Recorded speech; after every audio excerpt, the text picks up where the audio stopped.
Saints, Jackson, KNXX, Donaldsonville, and WDGL HD2 Baton Rouge. This hour brought to you by Spencer Callahan Injury Lawyers, LA 21 12681. Offices in Baton Rouge.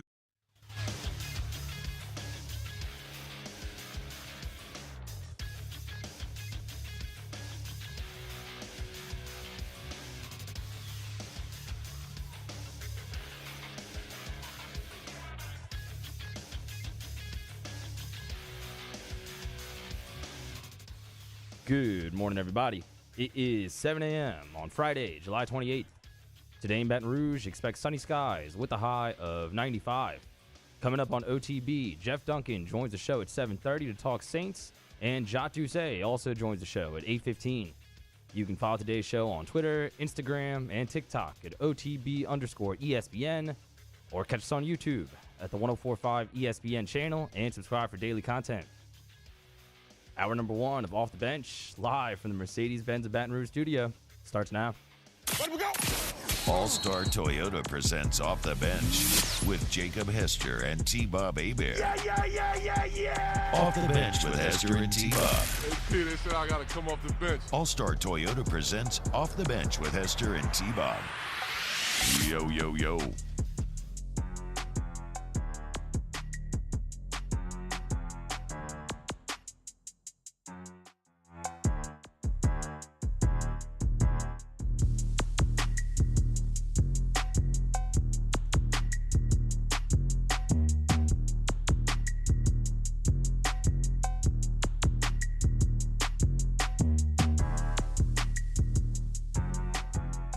Yo, what's going on, everyone? Happy Friday here on OTB. Hope you're having a great day.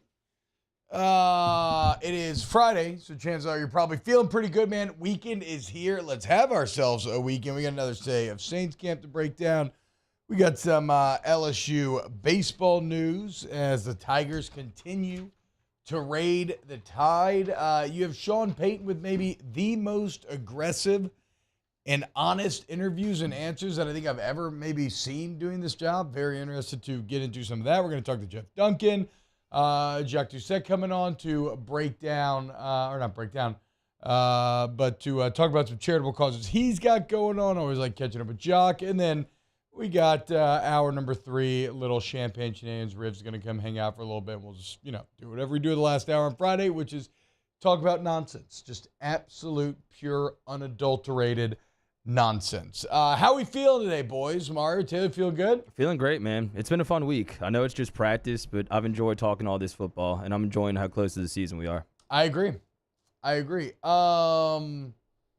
Oh, there he is, Joey B, almost getting hurt yesterday. In case you see it, though, he's all good. Just ended up being a calf strain, something like that. You're like, oh, my God, is that like a popped Achilles or something? He should be back in a couple of weeks.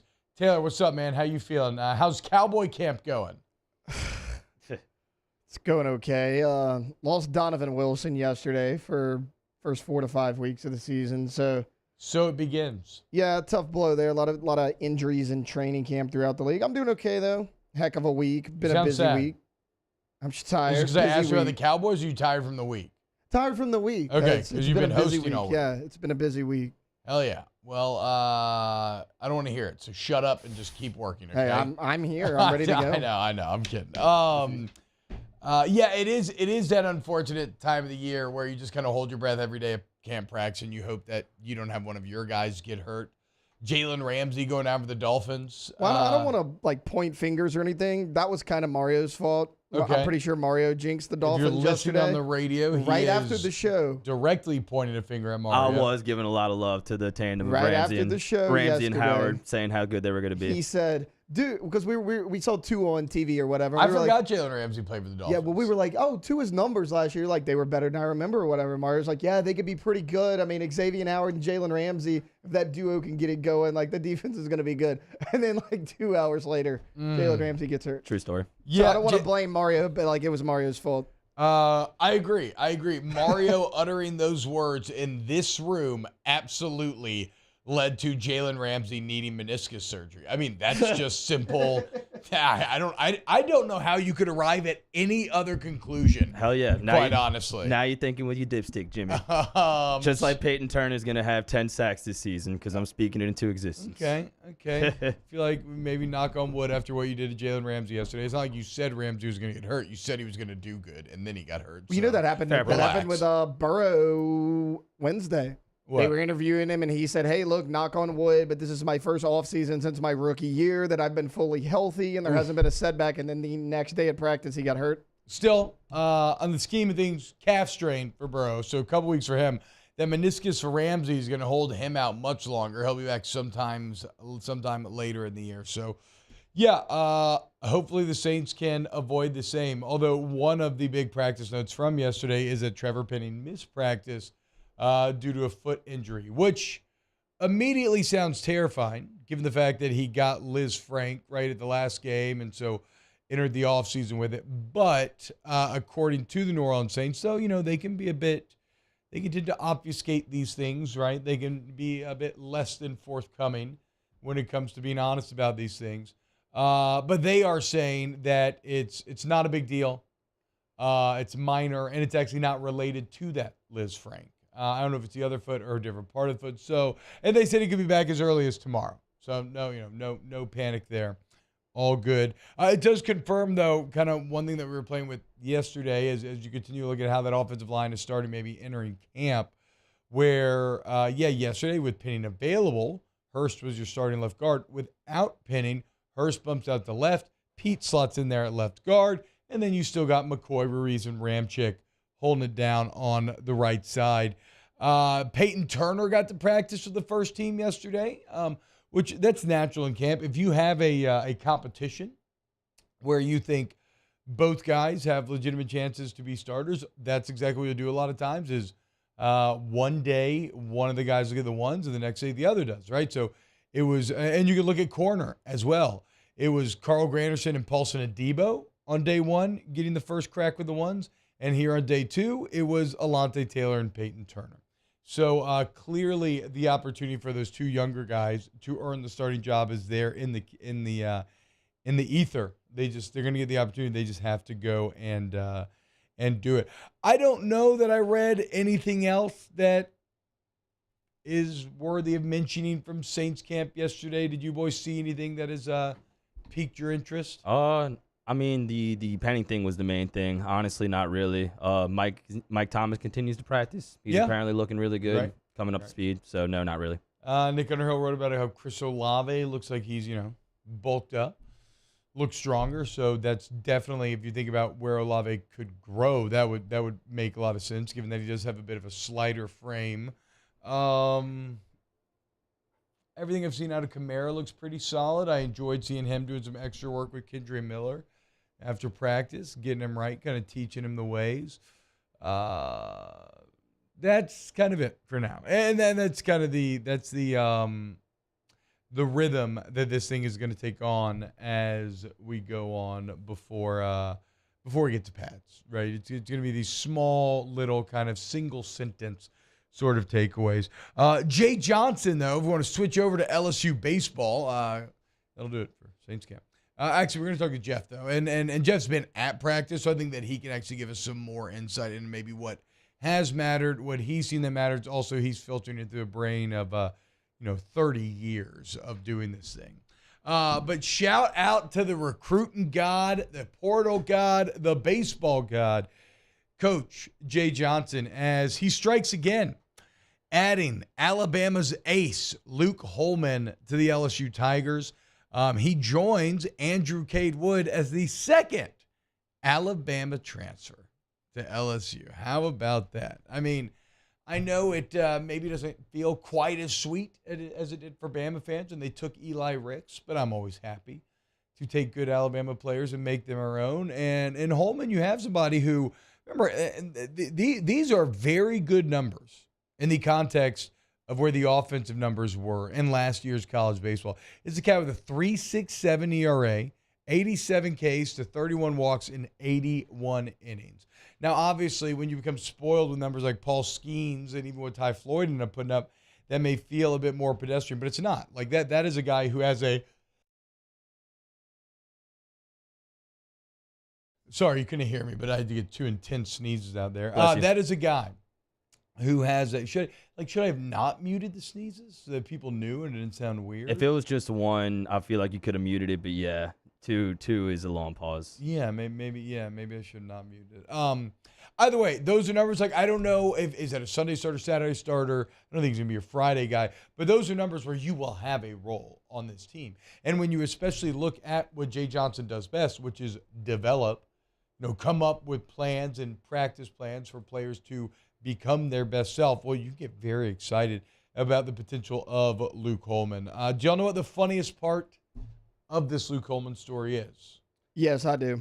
Okay. Do you want to tell the people? Wasn't he the pitcher that was scratched? Yes. Which was the Bohannon bet. Yes. He was the Friday night guy that was scratched. He was supposed to be throwing in the box. He gets scratched.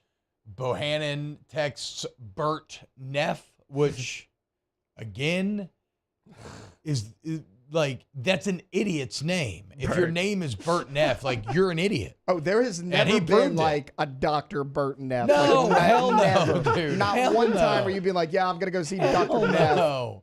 If your Bert Neff. pilot's name is Bert, are you feeling a little uneasy? I would feel, yes, I would feel incredibly uneasy. So yeah, Luke Holman was that guy that was supposed to start Friday night, and then he gets scratched. Bohannon texts Bert. Bert goes to the window with $100,000 in cash and tries to bet it on a college baseball game, all while intimating that he has inside knowledge to the teller and actively texting Bohannon on a encrypted app, which they just saw on his camera. Still the dumbest sport. Brad Bohannon is a man who has a Wake Forest MBA. Should be impossible to have a Wake Forest MBA and get caught up in a scandal with somebody named Bert Neff. But you know what? Human beings are dumb. I get it. I'm one of them. All right, coming up next here on OTB. I think Sean Payton gave. Unfortunately, I don't think we have audio of it because it's a USA Today sit down, and so we only have transcripts of it. But I think Sean Payton gave yesterday the most aggressive interview I think I've ever heard of in the NFL. And I want to dive into it, so we'll break it down next here on Off the Bench. Off the Bench with Hester and T-Bob. ESPN Baton Rouge, New Orleans, Alexandria, and 1130 The Tiger. Our listeners fire off their opinions on the jimsfirearms.net hotline at 499-1045. Keep listening for your next chance to shoot us your thoughts with the jimsfirearms.net hotline on 1045 ESPN Baton Rouge. Bayou Chrysler Dodge Jeep Ram has $10,500 off MSRP on all new 23 Ram 1500 Laramie trucks in stock. All with Bayou's 1 million mile warranty. The crew at Bayou Automotive is going to do right by you. Electricity is all around us, and our families depend on it. Every day is sparked by the power of a cold drink or a warm meal, a movie night, and a comforting light at the end of a dark hallway. From sunrise to sunset, playtime to bedtime, our team is ready to take care of your electrical needs. Even in the case of an after-hours emergency, the light in your life shines brighter with Mr. Electric. Gulf Coast Office Products is a nationally recognized Savin office equipment dealer based right here in Louisiana. Over 100 employees strong, Gulf Coast has the boots on the ground to support all vertical markets from education, engineering, legal, and finance. With the latest in office technology, from desktop to production segment units, Gulf Coast and Savin have the perfect fit for you. Call 225-756-2644. That's 756-2644 for Gulf Coast Office Products. Oh, hey, what's up? It's Big D and Bubba, 100.7 The Tiger Morning Show. We'd love for you to join us every weekday, 4 a.m. till 9 a.m. Yeah, everything you want in a show. Country music. We got laughs. We got celebrity in-studio guests. We just need you. Join us every weekday morning, 4 a.m. to 9 a.m., right where it all started. That's right. Louisiana's country station, 100.7 The Tiger. There it is, the extra mile, on the border of expected and extraordinary for those willing to go further, like vans customized for work or play. with safety and tech to keep you connected. Supported by a 5-star sales, service, and finance team. And backed by the 1-star you know. So go the extra mile. It's never crowded because so few have what it takes to go there. Mercedes-Benz Vans. I've been doing business with Luba for 25 years. They're dependable, trustworthy. It's just the attention to detail with our clients. Our folks have years and years of experience. They're highly trained professionals. But many companies have that asset. What I'd like to think makes Luba a bit different is that we use those talents in a way that truly is dedicated to serving the needs of the folks who depend on us.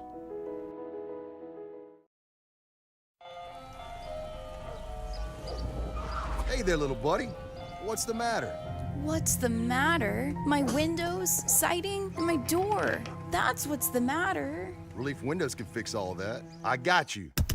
Pop, pop. What's up? Oh my gosh, look! Curb appeal. That's a good-looking neighborhood. ReliefWindows.com.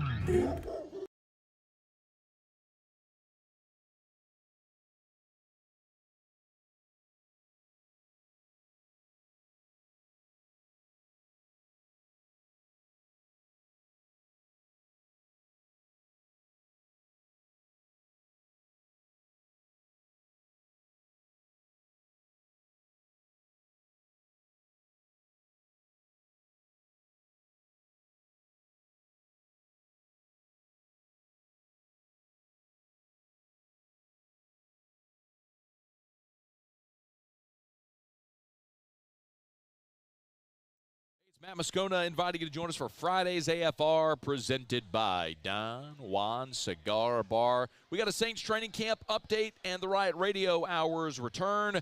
We'll see you Friday, 3 to 6, 104.5 ESPN, Baton Rouge.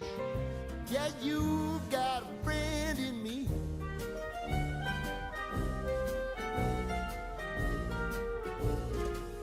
You got a friend in me. You got a friend in me. You got trouble, and I got them too.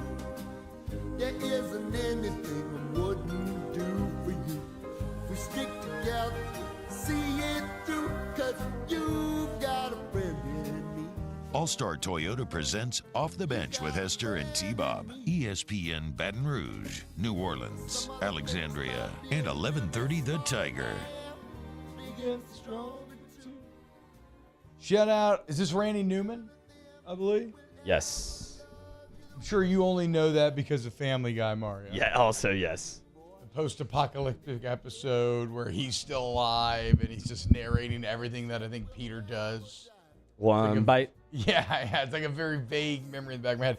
So we are going to play all Disney music today because we've decided on a tier list, and we are going to do, I'm thinking just Disney animation movies. So I'm putting out a list right now, and if we go to Disney and Pixar, that's a big list. It's a very big list. Oh, you called Jeff right now? Oh, okay. Hell, we can go to Jeff Duncan right now. Let's go. Jeff, what's up, man? Sorry to call you a little early, but, glad to talk to you nonetheless. All good, T-Bob. Shout out to Mario with that Randy Newman. Hey, yeah, okay, so every Friday during the summer to kill time, at the end of the show, we put together a tier list, right?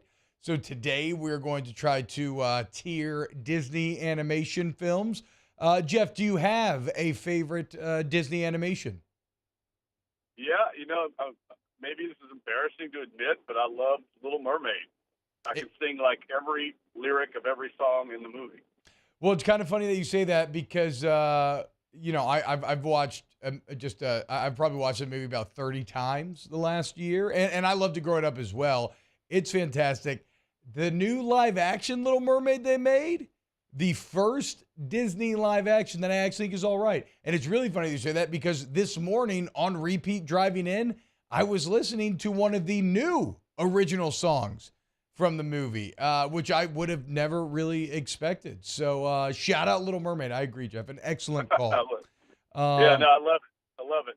All right, Jeff. Well, look, I love that football season is here as well. Saints camp is back. I don't love it for you that you're going to spend, every waking second up at Airline for the next month or so. But here we are through a couple of days. Give us Jeff Duncan's biggest takeaways. You know what my biggest takeaway might be, guys, is just how popular the NFL has gotten now. It's crazy. We must have had, and I'm not being hyperbolic here, there must have been 60 to 70 reporters and videographers at the first couple of days of camp.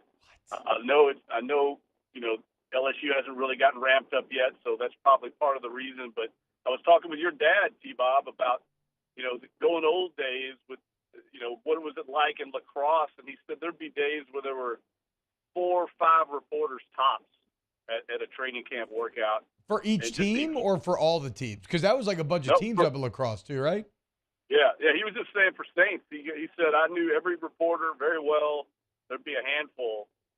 But now it's just exploded. The popularity, the interest level. And look, we're not even in shells yet. I think they go in shells today. They go in pads Monday. So you all know this better than anybody, but it's so hard to evaluate football without contact, which is basically what we're trying to do. And the saturation of coverage now, 24/7, breathless coverage of every pass in workouts is just crazy to me. But that's where we're at, and it's indicative of the amount of people out there to cover it. Well, yeah, it's like, I mean, the big takeaways yesterday were like, Peyton Turner forced Jameis Winston to throw a ball in the dirt. And I think today is like Trevor Penning missed practice with a minor foot injury. Right. But hey, you got it. Something has to fill the void, right? Something has to get in there. One thing you can maybe potentially get a bit of a feel for at this point, Jeff, is kind of the energy around a team, kind of the vibe, right? Like with somebody like Derek Carr, right? Being a new leader. Sure, you're not going to get any great insight to how Derek Carr is going to play, but you maybe can see some insight into, okay, how's he interacting with the team? Does he have their respect? Does he kind of command things? Is he a leader? On that front, how comfortable has Derek Carr looked these first couple of days? Yeah, absolutely. Great point. I think you can also see, just what kind of shape guys are in, things like that. So there is a value to what we're doing, no doubt. But that is exactly the kind of things I'm watching. Watching the confidence level of the roster, of the coaching staff, and it's always going to be high at this time of year. I mean, this is what this time of year is for, is optimism and hope. But there's a definite sense of confidence that I think all is born from Derek Carr. This is a quarterback-driven league. Mm-hmm. It's very difficult to win at a high level without a very good quarterback. I actually thought Andy Dalton played pretty well last year, so I don't want to denigrate his performance at all. But I just think Derek Carr has brought that confidence to everyone in the building, from the support staff to the teammates to the coaching staff and to Dennis Allen himself. Think about it, guys. I mean, Dennis Allen, this is his hand-picked guy. He knows what he's getting at Derek Carr. And I think Derek Carr's been a perfect fit as far as intangibles. He's kind of a selfless leader, He doesn't call attention to himself, but it comes there naturally. And I think Ryan Ramczyk was talking about that yesterday. Taysom Hill has talked about it. He's got just this kind of confident swag to him that I think is infectious. And I think the Saints are feeding off that right now. And I don't think there's any doubt, even though we're not in pads yet, the one thing I would say, I don't think there's any doubt this is going to be a much better passing offense than it was last year. I don't think it could be much worse, but when you start looking at some of the weapons that are back, I mean, it's like getting a first-round draft pick in Mike Thomas. Yep. They've added, tight ends, Foster Moreau and Jimmy Graham, and then some of the way the blossoming of Rashid Shaheed and Chris Olave, and then you throw Carr into that mix. This team's going to score more points, no question. Now, I think the big question is, can the defense be as good as it's been? I think that's really where we're at right now. Yeah, I think. Look, can Derek Carr? Mario pointed this out the other day. Derek Carr's never played with a defense that's ranked above 20th in the NFL in terms of scoring defense. So if the Saints can be as good, that would represent something unprecedented for him. Offensively, Jeff, one of the things I'm concerned about a bit is offensive line, but I still feel like you're gonna kind of figure it out. You have enough bodies. I just don't know if you're gonna be like where you'll land, like in terms of how good you are. But the other big concern offensively is probably surrounding Pete Carmichael.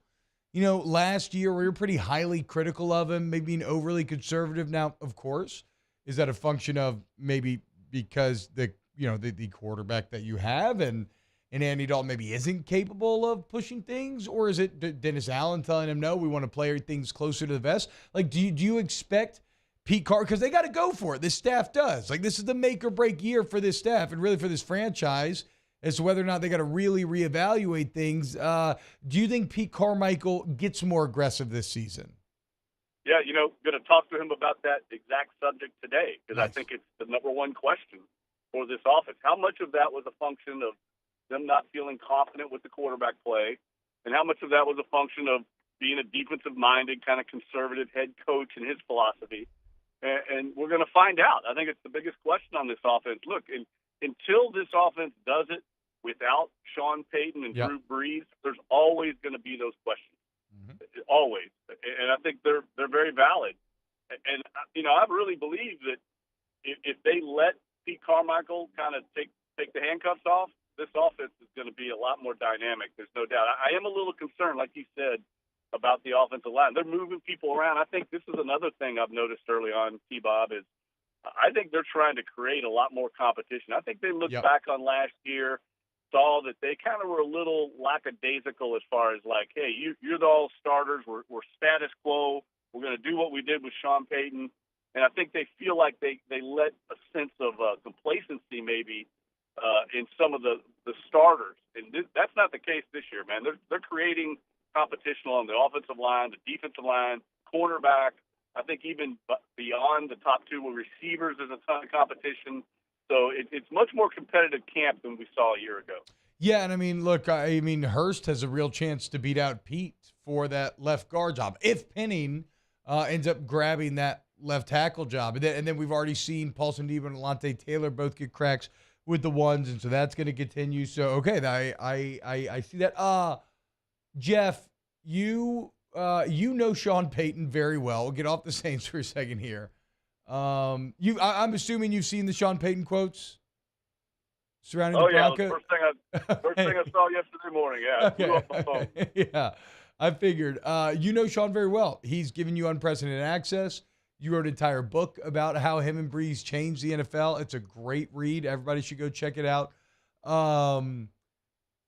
We are going to talk about those comments next in the show. I think that might be the most aggressive interview I've ever seen from a sitting head coach regarding another head coach, or at least that I've ever seen since like doing this job and ended up breaking it down.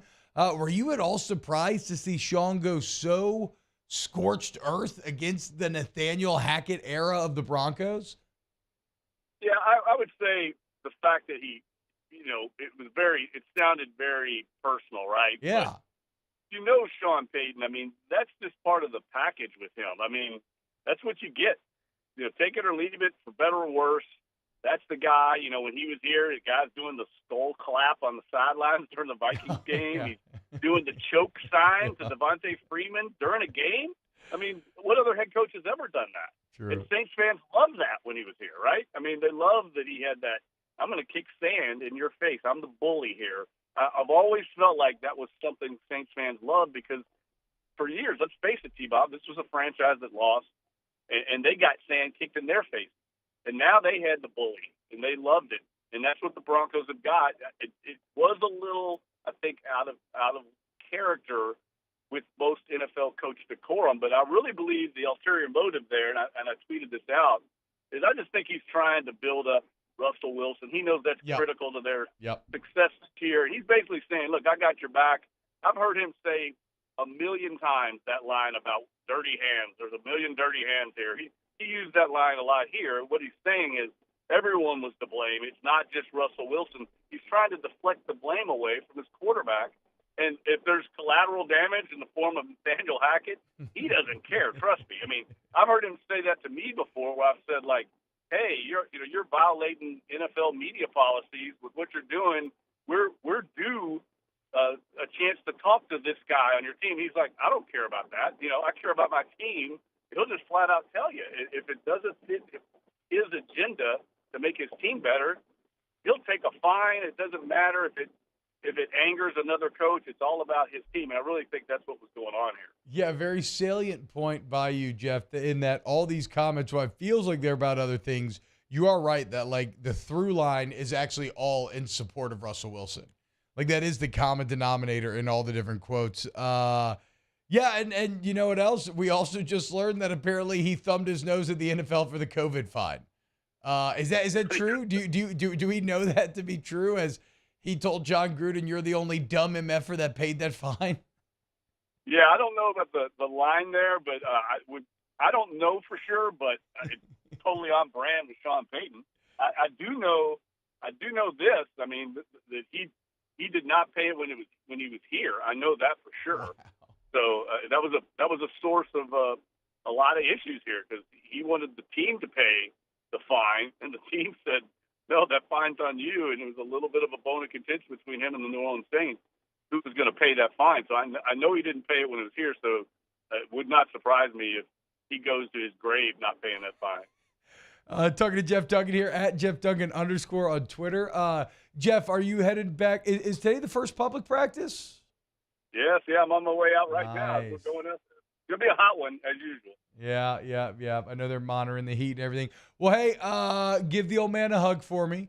I know y'all always love chopping it up. A couple of salty vets. Talk about the old days. Thank you so much, Jeff. NOLA.com, Times Picayune, you're the absolute best. And, let everybody know what y'all got coming up on the site.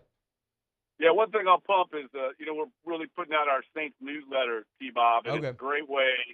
If you want to just get your Saints news fed right into your inbox, just go to NOLA.com and click on that newsletter, and basically everything will arrive in with a link to all of our stories every morning. It's a great way to kind of get up in the morning and get all your Saints information.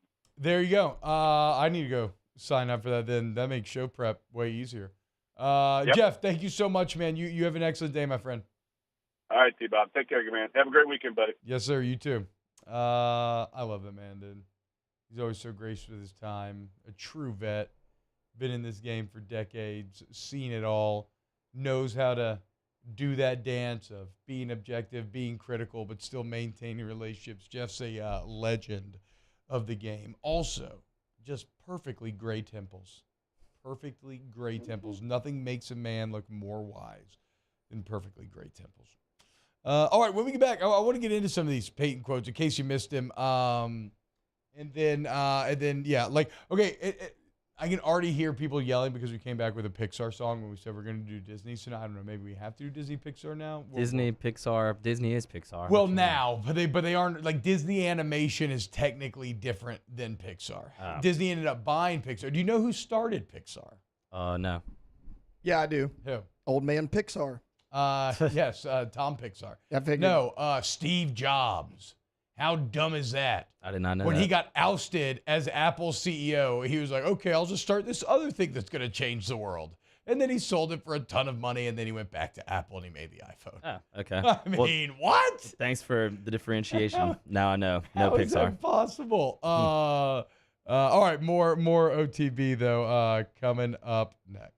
Off the Bench with Hester and T-Bob. Hey, ITI Technical College. I love ITI Technical College, and ITI Technical College loves you. I always talk about, right, if you want to change your life, you want a career, okay, not a job. You want to do well. ITI is the best return on investment that you're going to get in the entire state based on what you pay for school versus what you get in return. And Georgetown studies prove that. That's not me just pulling that out. But they've been doing this, y'all, for 50 years. And the best part is, if you go tour the campus, you go talk to them, you go to iticollege.edu, you go sign up, you see this, they care about their students. You got small classroom size, you got faculty members with multiple years of real world experience. They have career consultants. They will schedule your classes for you. They will do mock job interviews for you. They will help set up internships with all the businesses that they have relationships for you. Like, all they want, if you come to them, they just want to help you be successful. And they've been at it for 5 decades. Follow them at ITI College. In times of need, get a full list of phone numbers, websites, and other important emergency information on the Demco Stormwatch page at 1045ESPN.com. Get 3.99% 0% financing on select 2023 models at Corvell Toyota in Opelousas. And we also have a large selection of pre-owned inventory. So come on down to Happy Town. That's Corvell Toyota in Opelousas, Happy Town, USA. Follow us on Twitter at 1045ESPN to cast your vote in the Citizens Bank and Trust Poll of the Day. Vote daily inside Off the Bench, live at lunch on Palmer. And after further review, Citizens Bank and Trust brings you the Poll of the Day via Twitter at 1045ESPN. Rev Business started small in 1935.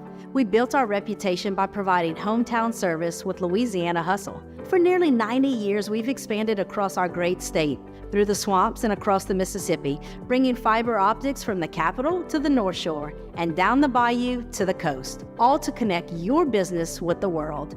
Rev is about big business technology with small business personal service, powerful solutions, unmatched local service. Rev Business. When is a taco more than just a taco? When it's Government Taco. Voted best tacos 3 years in a row by 225 Magazine, Government Taco puts the most delicious spin on tacos the capital area has ever seen. With creative combinations like the Magna Carrot, the Filibuster, or the Steak of the Union. Plus perfect tortilla chips paired with the best salsa and queso you've ever had. And happy hour every day from 3 to 6 p.m. and all day on Thursday. Government Taco, 5621 Government Street. Hello, Samantha, dear, I hope you're feeling fine. And it won't be long until I'm with you all the time. But until then, I spend my money up right down to my last dime. Come on, in Baton Rouge.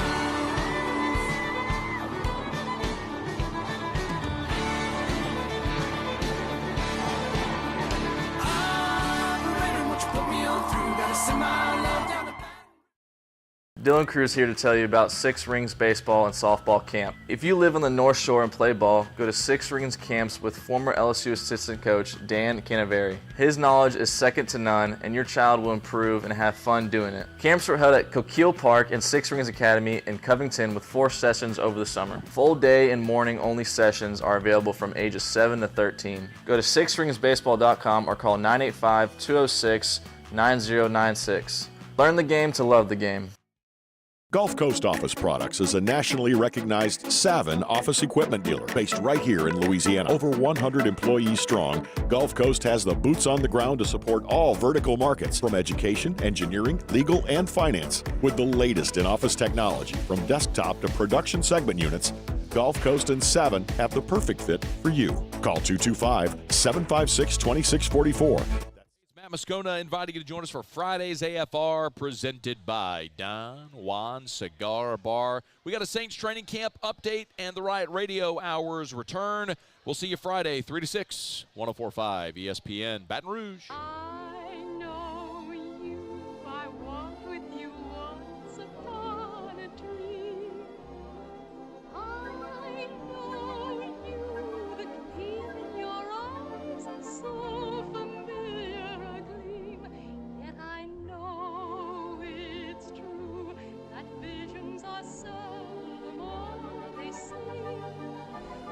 All-Star Toyota presents Off the Bench with Hester and T-Bob. ESPN Baton Rouge, New Orleans, Alexandria, and 1130 The Tiger. Ooh. Sleeping Beauty. You want to see a movie that still will boggle your mind visually? Sleeping Beauty. Even though it was released in the 50s, I want to say there was some push in theaters at the time for some like extra wide theater screen. I can't remember exactly what it was called. But what it means is, okay, you watch a lot of old movies. Like let's say you watch Snow White or something, right? It's from the 30s nowadays. It's going to have that 4:3 ratio. It's going to have those black bars on the side. Sleeping Beauty, still full widescreen, unbelievable colors, just pops off the screen. The fight scene against the dragon has, I mean, it just still holds up, quite frankly. A fantastic movie. I believe we might need to get the sheriff out here a little early. Daniel Basham saying without Steve Jobs, we wouldn't have Miss Incredible. Too early for that, Daniel. Entirely. I'm not saying that I disagree. but just entirely too early for that. That is hour 3 conversation, okay? I have one good Toy Story story before we get to Sean Payton. This is a story that I would say is about believing in yourself. So John Lasseter and the other writers of Toy Story, they're making Toy Story, right? And they're basically sending, like notes, scripts, mocks, like to their bosses, like they're supposed to. And they're getting notes back and they're having to make changes based on the notes. And what they keep getting is like, and if you remember during the 90s, the animation started to take on a bit of an edge. And you think about stuff like All Dogs Go to Heaven and stuff, it had gotten almost a bit snarky. And so they kept getting these notes and they were like darker, right? More adult, darker. And so they keep kind of adjusting. And so very famously, they have this Monday screening for all the executives. They come in-house because Pixar was allowed to operate independently. They come in-house and they look at this screening and it was awful. Not a single laugh to be had. They ended up calling it Black Monday. Afterwards, Disney, who again didn't own Pixar, but I think they were like distributors of it, they wanted Lasseter to fire a bunch of people. They wanted to move the production in-house. They weren't going to be allowed to operate independently anymore. And it just it was awful. And you can actually find through like documentaries on YouTube, you can find some of the old clips from it. Those kind of mock-up animations with just kind of storyboards essentially. And yeah, what is an a-hole? Like it's completely unenjoyable. And Lasseter Company said, look, give us 2 weeks. Okay. Give us 2 weeks and let's see what we can do. And so they go back, they say, okay, guys, F it. We're going to make the movie that we want to make, what our original vision was. And in 2 weeks, they find what would eventually become what I believe to be one of the tightest and best and most compact and wonderful animated movies of all time. It's a Toy Story that we know now. So 2 weeks later, the executives show back up and they're just like falling over themselves laughing the entire time. And Lasseter talks about how one of them was like, what did y'all take some funny pills? Which is just an awful, awful joke. But indicative of just how much improvement was made during those 2 weeks. Also indicative of why, if you're an artist, dude, look, you got to trust yourself. Our art is definitely collaborative, but at a certain point, you have to be willing to go with your vision. They did, and look at what spawned out of it. I mean, an entire empire has been spawned out of Black Monday. I just always think about how bad that had to feel. And then after 2 weeks of just 24/7 grinding, trying to put together a new movie, how good it must have felt a couple weeks later to prove those guys wrong. Great story. Yeah, very good story. Now, what ended up happening to John Lasseter, not as good. He ended up getting Me Too'd. Guys, just, kind of like a Louis C.K. thing. I just don't understand doing that in front of people, Like, just do it on your own time, dude. Plus, nobody wants to see that. I think that's probably the least attractive thing that anybody would want to see. You ever seen your friend's face and that's going on? It's not. It's just something that you just don't want to see it. What I do want to see is more of this. Sean Payton and these other NFL coaches going after one another. I'm going to read you some of the quotes Sean Payton says. He says, it doesn't happen often where an NFL team or organization gets embarrassed, and that happened here. Talking about Denver. Part of it was their own fault, relative to spending so much friggin' time trying to win the offseason, the PR, the pomp, the circumstance, marching people around and all this stuff.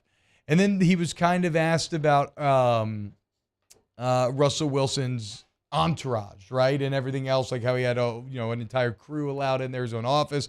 Oh man, Peyton began. There's so much dirt around that. There's 20 dirty hands for what was allowed, tolerating the friggin' training rooms, the meeting rooms, the offense. I don't know, Hackett. A lot of people had dirt on their hands. It wasn't just Russell. He didn't just flip. He still has it. At BSC hit a wall. Shoot, they couldn't get a play in. They were 29th in the league in pre-snap penalties on both sides of the ball. That wasn't his fault. That was the parents who allowed it. That's not incrimination on him, but incrimination on the head coach, the GM, and the president, and everybody else who watched it happen.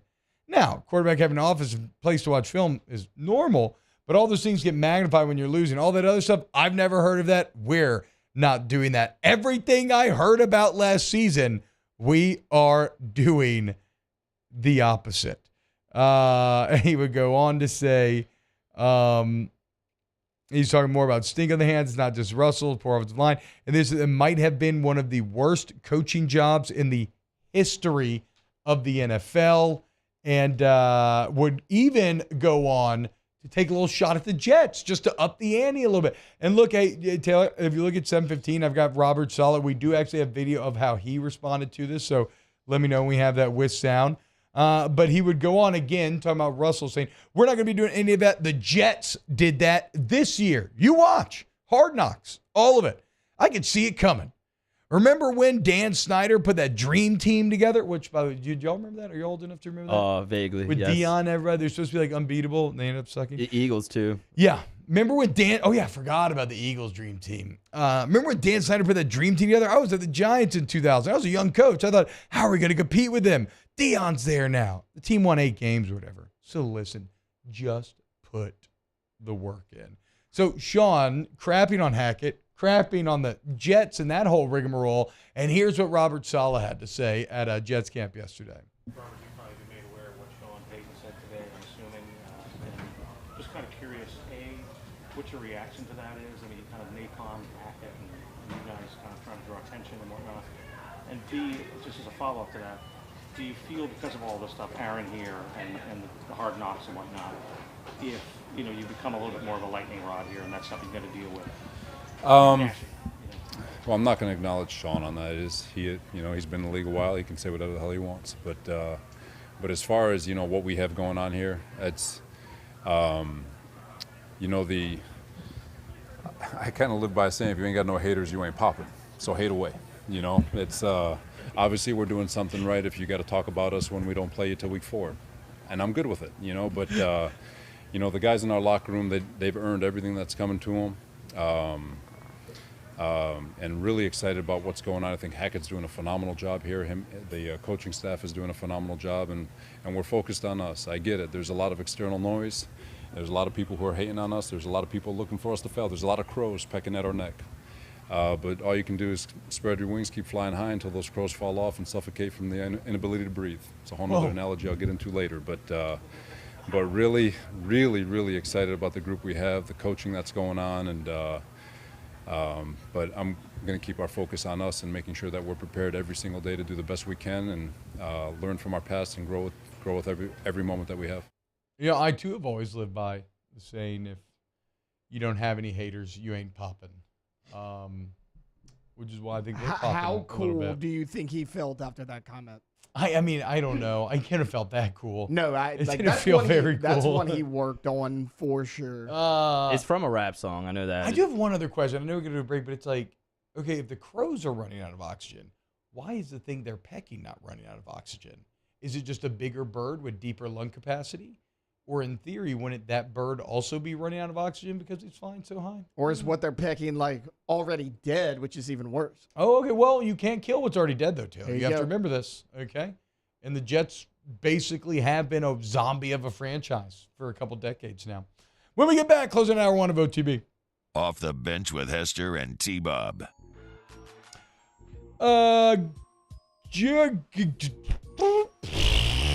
Gordon McKernan Injury Attorneys. 225-888-8888. Hey, if you ain't got any haters, you ain't Gordon, okay? But guess what? There are some haters out there, which there are many, but there's much more lovers, including a lot of your favorite athletes, as they're members of the G Team. I'm always telling you about the Grubbin' with G series, which you can find on social media at Get Gordon, wherever whatever social media you're on. And it's where Gordon sits down with some of your favorite athletes. I love watching Angel Reese, Flage, Mason Smith was not long ago. Just sat down with Harold Perkins the other day. Like I said, the only clip that I've seen out of it, I haven't watched the whole thing yet, was Perkins talking about how after freshman year in high school, he actually quit football for basketball. What could have been. Thankfully, he stayed with football. Thankfully, he found his way to the G Team. And thankfully, we get to watch him for another fall. Hey, if you need help in the courtroom, get Gordon, get it done. 225-888-8888. Our listeners fire off their opinions on the jimsfirearms.net hotline at 499-1045. Keep listening for your next chance to shoot us your thoughts with the jimsfirearms.net hotline on 1045 ESPN Baton Rouge. There it is, the extra mile. on the border of expected and extraordinary for those willing to go further, like vans customized for work or play, with safety and tech to keep you connected. Supported by a 5-star sales, service, and finance team, and backed by the 1-star you know. So go the extra mile. It's never crowded, because so few have what it takes to go there. Mercedes-Benz Vans. Bayou Ford has $8,000 off MSRP, plus 1.9% financing on new 23 Ford F-150 XLT trucks, along with Bayou Ford's 1 million mile warranty. The crew at Bayou Ford is going to do right by you. It was a humid day, barefoot children play, looking for that summer shade.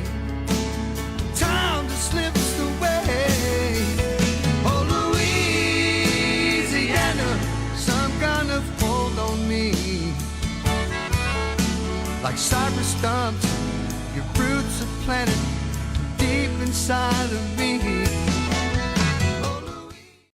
When is a taco more than just a taco? When it's Government Taco. Voted best tacos 3 years in a row by 225 Magazine, Government Taco puts the most delicious spin on tacos the capital area has ever seen. With creative combinations like the Magna Carrot, the Filibuster, or the Steak of the Union. Plus perfect tortilla chips paired with the best salsa and queso you've ever had. And happy hour every day from 3 to 6 p.m. and all day on Thursday. Government Taco, 5621 Government Street. Hey there, little buddy. What's the matter? What's the matter? My windows, siding, and my door. That's what's the matter. Relief Windows can fix all that. I got you. Pop, pop. What's up? Oh my gosh, look! Curb appeal. That's a good-looking neighborhood. ReliefWindows.com.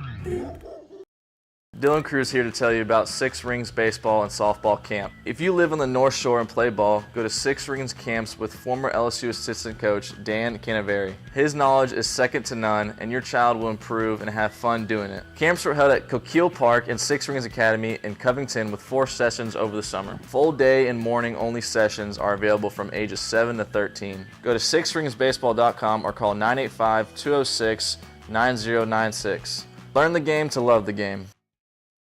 Gulf Coast Bank and Trust is giving our customers the power to bank anywhere, anytime during this challenging event. And we're right there with you. Our mobile banking app is a...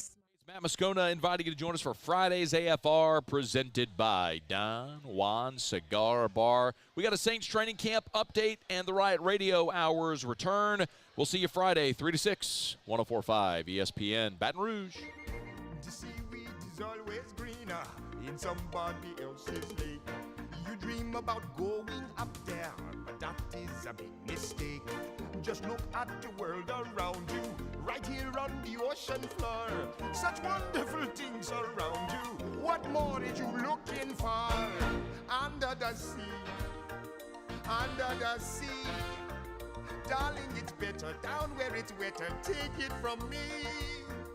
Up on the shore they work all day, out in the sun they slave away, while we devoting full time to floating under the sea. All-Star Toyota presents Off the Bench with Hester and T-Bob. ESPN Baton Rouge, New Orleans, Alexandria, and 1130 The Tiger.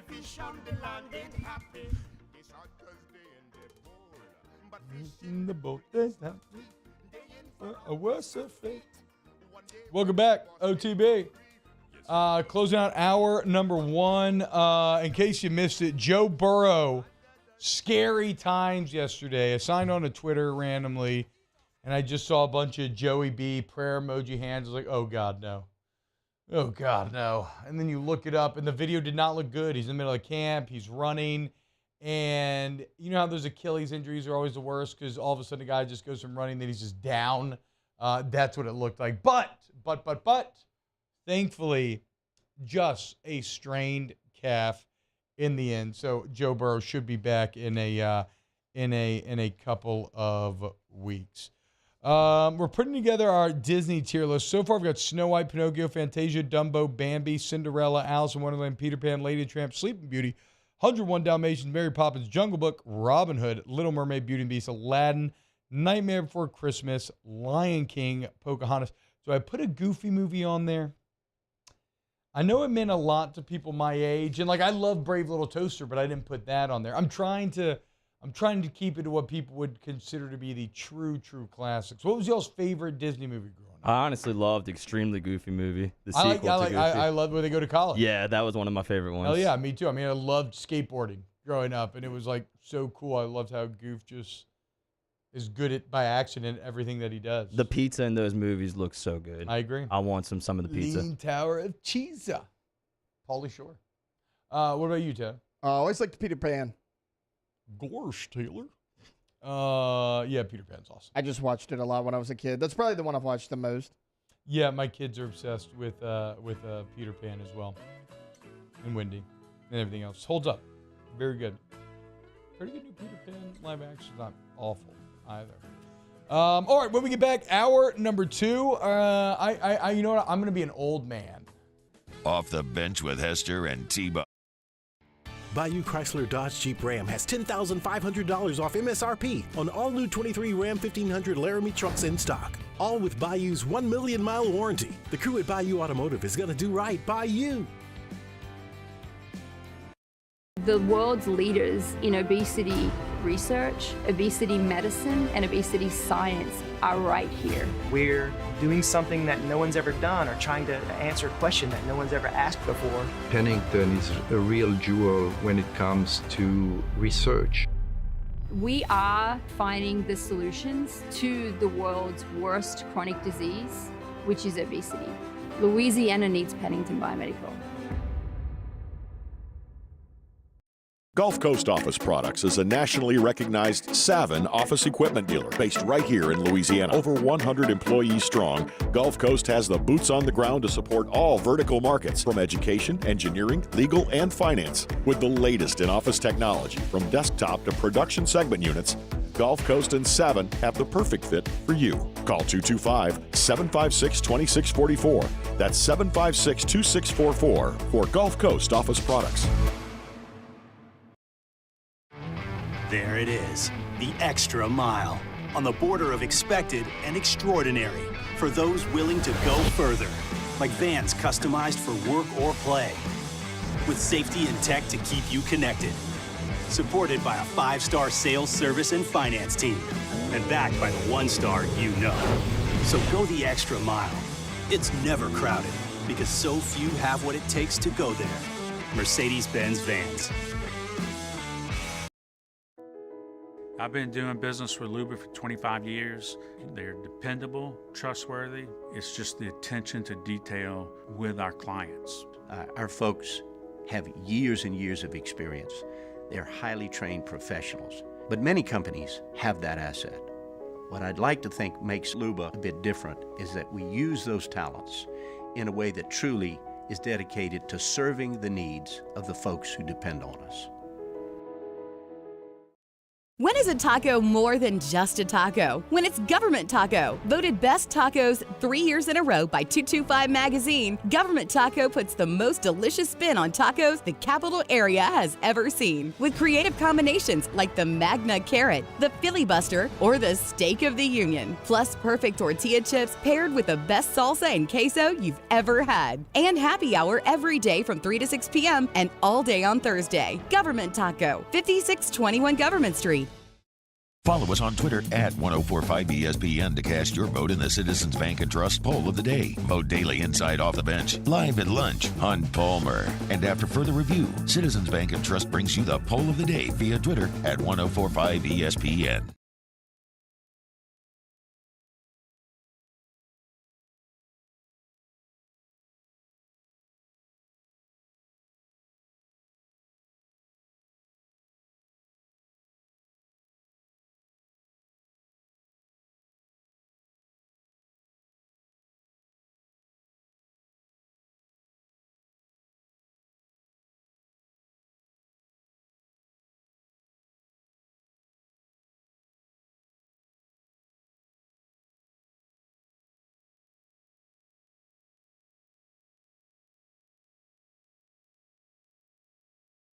Discourage people from getting an attorney. If I can't get you more, even after our fee, then you owe us nothing, not even our costs. I'm Spencer Callahan. I'd like to help. Spencer Callahan is the one to see. Call 387-2323. LA 21 12670. Offices in Baton Rouge. WNXX, Jackson, KNXX, Donaldsonville, and WDGL HD2 Baton Rouge. This hour brought to you by Spencer Callahan Injury Lawyers, LA 21 12681. Offices in Baton Rouge.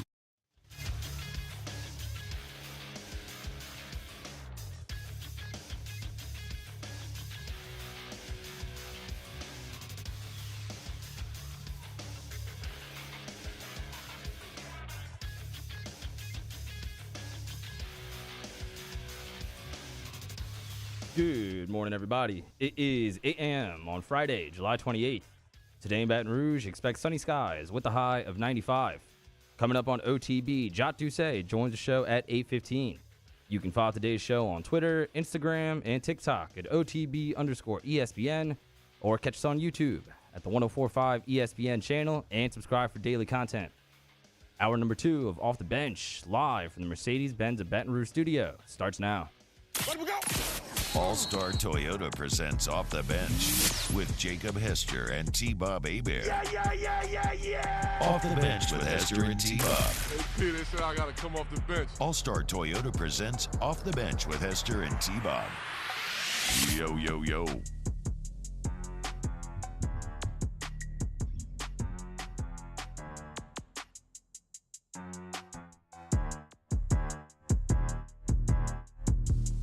Look at that. Peyton is hating. Up on ESPN right now. Welcome back. Hour number 2 of OTB. We're talk to Jeff Duncan now. I'm going to see Jacques Doucet coming up next about a great event that he is putting on to benefit veterans. Is it for Red, Rock, and Blue? Yep. Benefit Louisiana Military, Red, Rock, and Blue. Got a concert coming up here in a few weeks. We'll talk to Jacques about that as well as what he's looking forward to in Saints camp. For this segment, it's probably going to annoy some of you, and rightfully so, because I have without a doubt done. Bilbo says ESPN intro music during Disney Day tier list day. I know it's tough, dude. When that, I feel you. Don't worry. No, Hester's not just off on Fridays now, but everybody is trying to sneak in their last-minute vacations, before we lock in for the 7 months that is football season. So I'll be out next week. Jake's going to miss 3 days. Mara will be with you Monday, Tuesday, Wednesday, and then Jake will be back on Thursday and Friday. And we still do have Rivers coming in later this hour, or later this show as well. No, so I don't know, man. I'm going to do an old man segment. And what I mean by that is I'm just going to yell at some clouds because I got triggered yesterday. There was a front office sports article, and the headline of which reads, I actually don't have the headline written down on my paper. Let me click the link and bring it up because the headline does set the tone for this, and it makes it sound horrible. And then when you dive in, it's like, what? Okay. From Front Office Sports. Former players, staff reveal troubling allegations of toxic culture under P.J. Fleck. Now, of course, P.J. Fleck, the head coach at Minnesota. And my first thought, even though I like P.J. Fleck and I like Minnesota, my first thought was good. Another one bites the dust. Fitzgerald out of here, Fleck out of here. Do you know why that made me happy? Because it's just more room for Nebraska in that Big Ten West. In fact, if you look at where I think Matt Rule and Nebraska are going to end up this year, I feel like Fleck and Minnesota are ahead of them and are the team that they're probably going to finish directly behind. Some have Illinois finishing ahead, but, we'll see. So whatever. So I read this headline, and my initial instinct is, sucks to be you, Fleck. Loser. Let's go. Corn Hub on the rise. But then I read the article, and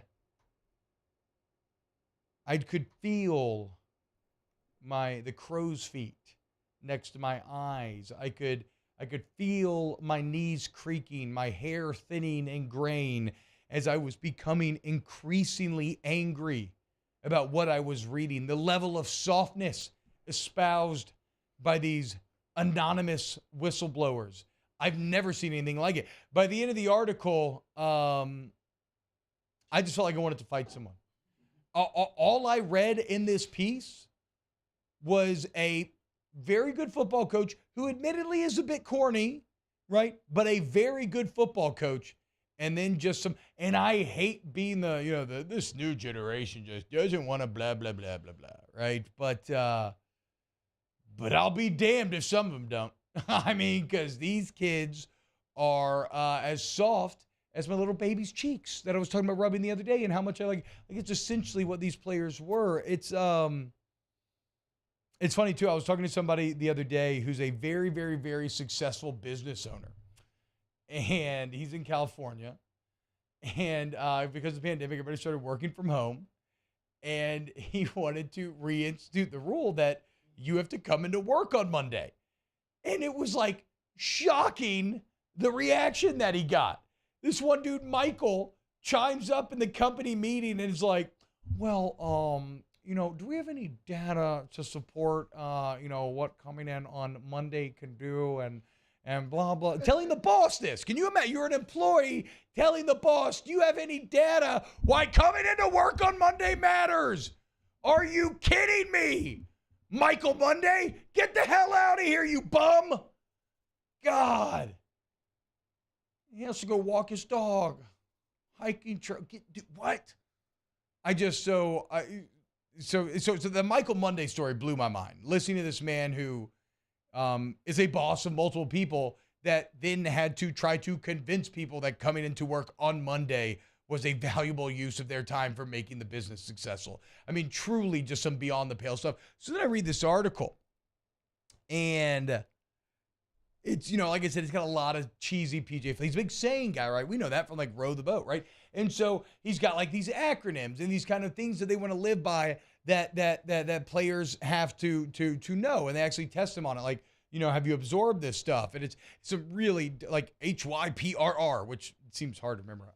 How, yours, process, result, response, think, truthful, helpful, inspirational, necessary, kind, fist, family, invested, same time. I don't exactly get that one. But the point is, so he has all these things you're supposed to study. He has these great sayings. I love these. The pain of discipline versus the pain of regret. I think that's something that we can all take from, right? You would rather go through life knowing that you were disciplined enough to do everything that you could to try to be successful, rather than regretting that you could have done more. And I'd be honest, I definitely have moments where I regret like I could have done more. Just talked about camp the other day and how much that fourth preseason game, still kind of weighs on me to this day. I could have done more. I could have been more prepared. I could have done better. Your how creates your who. Absolutely. I get that, right? Where do you find your motivation from? If you're juiceless, you're useless. If you're juiceful, you're useful. Love it. Roof over your head, better off than 73% of the world. So whatever, like cheesy sort of stuff, but stuff that you can find value in if you buy in and you latch on to it. One of the players was complaining about this and then had the quote, keep in mind, this is all at the same time while trying to go to school and balance learning the playbook. Are you kidding me? Then there was one called Family. It was short for Forget About Me, I Love You. Again, very cheesy, but it gets to the essence of what a team is, right? That you sacrifice your individual self for the greater good, for the team goals, for the group goals. Literally something that has led to success throughout human history. One of the reasons why the Mongols were so successful is because their discipline was so intense that the individual completely disappeared. So the Mongols used the decimal system, okay? Where, like 10 people would make up a unit or whatever, 100 would make up like the next one, then 1,000, yada, yada. If one person retreated from that 10-person unit and his boys didn't follow, everybody got put to death after the fight. If one person charged in and these boys didn't follow, everybody got put to death after the fight. Why? Because they understood the value that, look, two heads are better than one. All of these things, right? The fist, when it's 5 fingers, it's nothing. When it's closed into a united fist, it becomes powerful. These are all very basic concepts. Well, here's what this anonymous whistleblower had to say about Forget About Me, I Love You.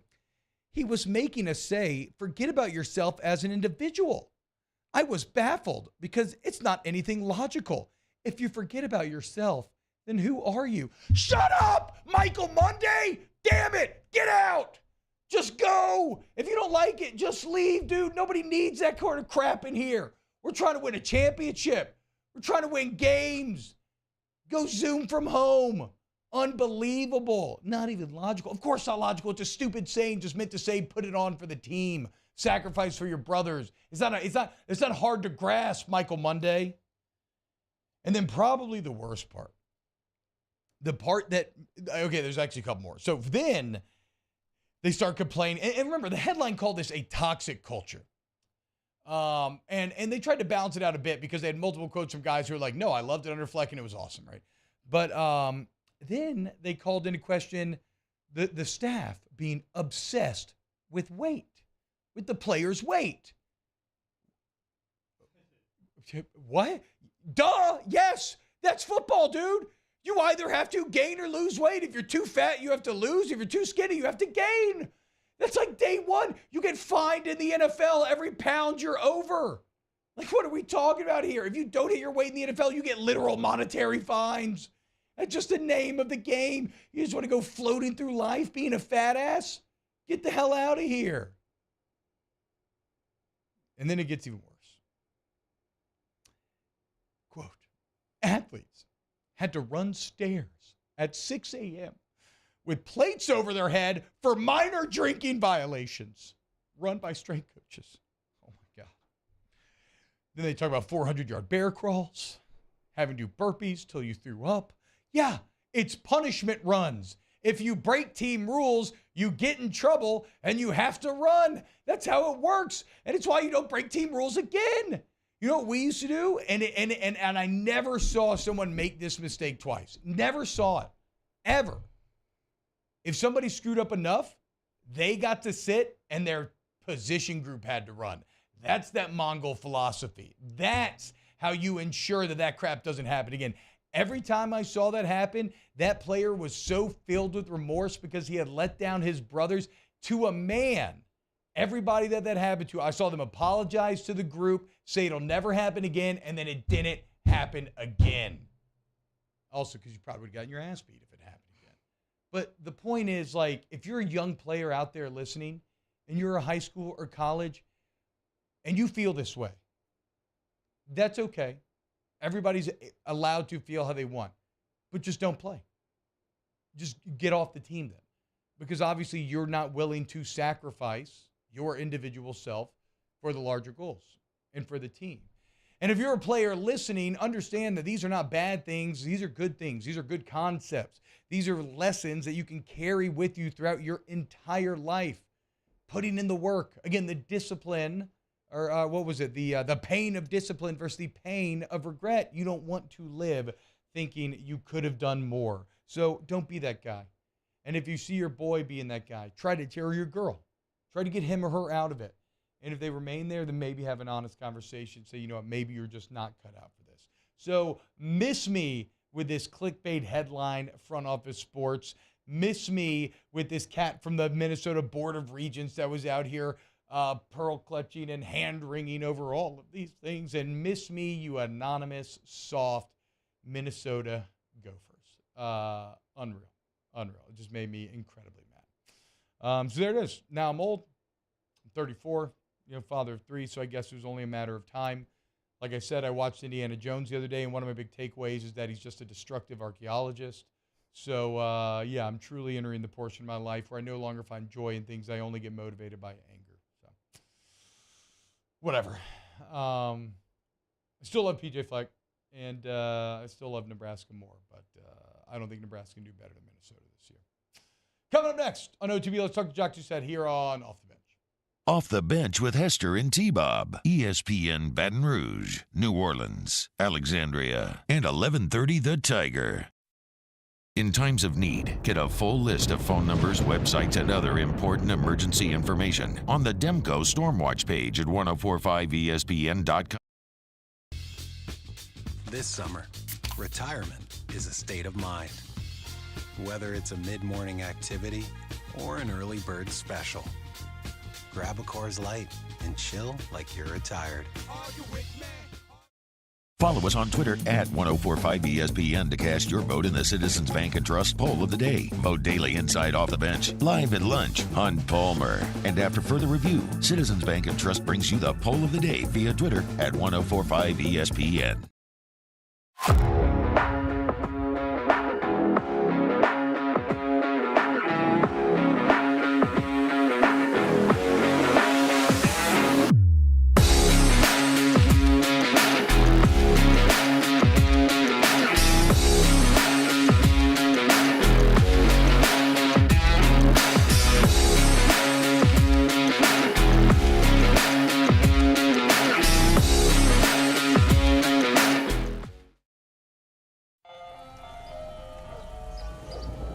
Hey there, little buddy. What's the matter? What's the matter? My windows, siding, and my door. That's what's the matter. Relief Windows can fix all of that. I got you. Pop, pop. What's up? Oh my gosh, look! Curb appeal. That's a good-looking neighborhood. ReliefWindows.com.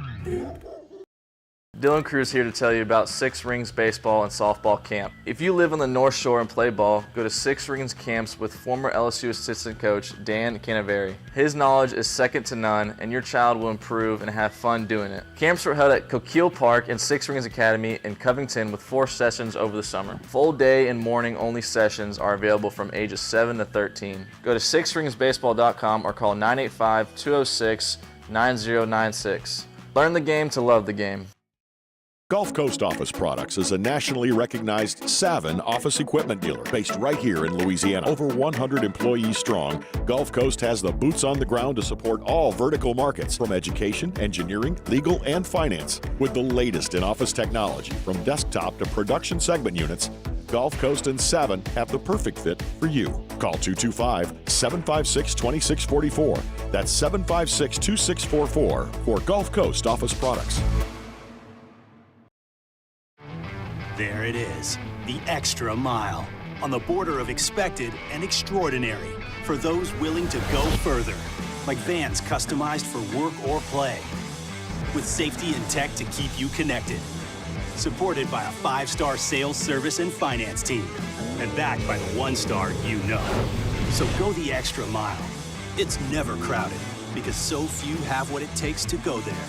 Mercedes-Benz Vans.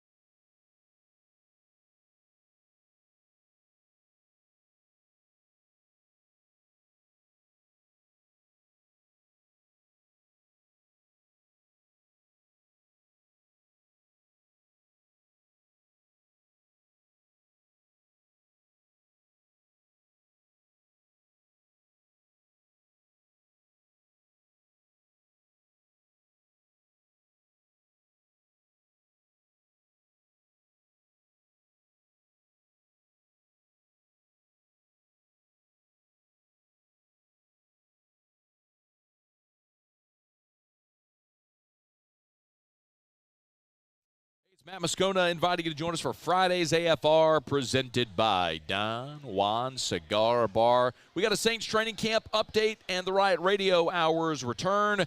We'll see you Friday, 3 to 6, 104.5 ESPN, Baton Rouge.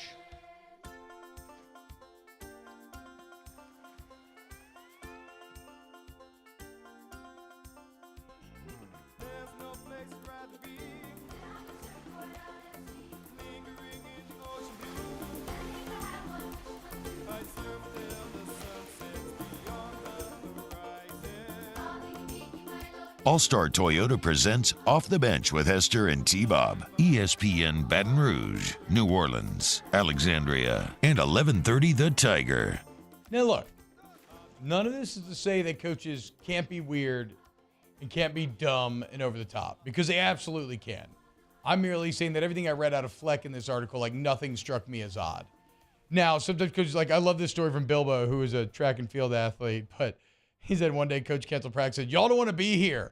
And so like everybody's like, okay. And so they went home And then he got mad at everybody for going home. Like, I mean, it's like, hey, dude, sometimes you get what you ask for. If you tell him to go home, like, it is what it is. Jacques Doucet, legend of the game, a man who is unparalleled when it comes to the grind of producing excellent local content. He is everywhere, everything, all at once somehow. I'm pretty sure he must have clones working out there to cover everything that he does. Jacques, what's going on, man? Thanks so much for joining us this morning. T-Ball, that's the best intro I've ever gotten. Thank you so much, man. I'm doing all right. I could have slept better last night. I know you're a pop culture guy. I went and saw Oppenheimer for the second time, which is like a 3-hour panic attack. Not the best way to go to sleep last night, but, man, what a movie. I'm still bummed, man. I have not seen any of Barbenheimer yet. Just bad timing with Nashville into this week. But I am going on vacation next week. I am going to see my mother, so I'll be dumping my kids off on her. And yes, I will finally be getting in Oppenheimer next week. I can't wait. I'm obsessed with the story. Yeah, I can't wait. So give us a JD review then. How do we feel about it? Well, it certainly makes you think about what's going to happen in the future. Yeah. We hadn't dropped one of those things, I guess, since 1945. So we got a good drought going. So hopefully that remains the same. But yeah, the cast is just amazing. I mean, the people that pop up to do 5-minute cameos, and it's just a train that doesn't stop. And it's not an action movie. You think about bombs, but it's not that. It's dialogue driven for 3 hours, but yet it keeps you, it's a white knuckle, your palms are sweating type thing. So it's been some great movies. I'd say that Mission Impossible, best two I've seen this year. Indiana Jones was a big letdown. Yeah. Disney's not doing great. I mean, Andor was real. What did you think about Andor, Jacques? Did you see Andor? I guess Andor could kind of be compared to Oppenheimer in terms of it being a kind of political thriller, a lot of dialogue. Yeah, because like some people thought that Andor was slow, and I was kind of like slow. I was on the edge of my seat my entire time. Like I thought Andor had this incredible tension to it. That's probably my favorite Star Wars thing that's been made in years. But I'm excited for Ahsoka. But yeah, but I guess the overall point is between the MCU right now and some of the other Star Wars stuff, Disney's kind of lost in the sauce a little bit right now. Yeah, they are hurting. They came out guns a-blazing with Force Awakens, and The Last Jedi kind of then split. It was Force Awakens and Rogue One, right? So they had 2 grand slams out of the box. Yep.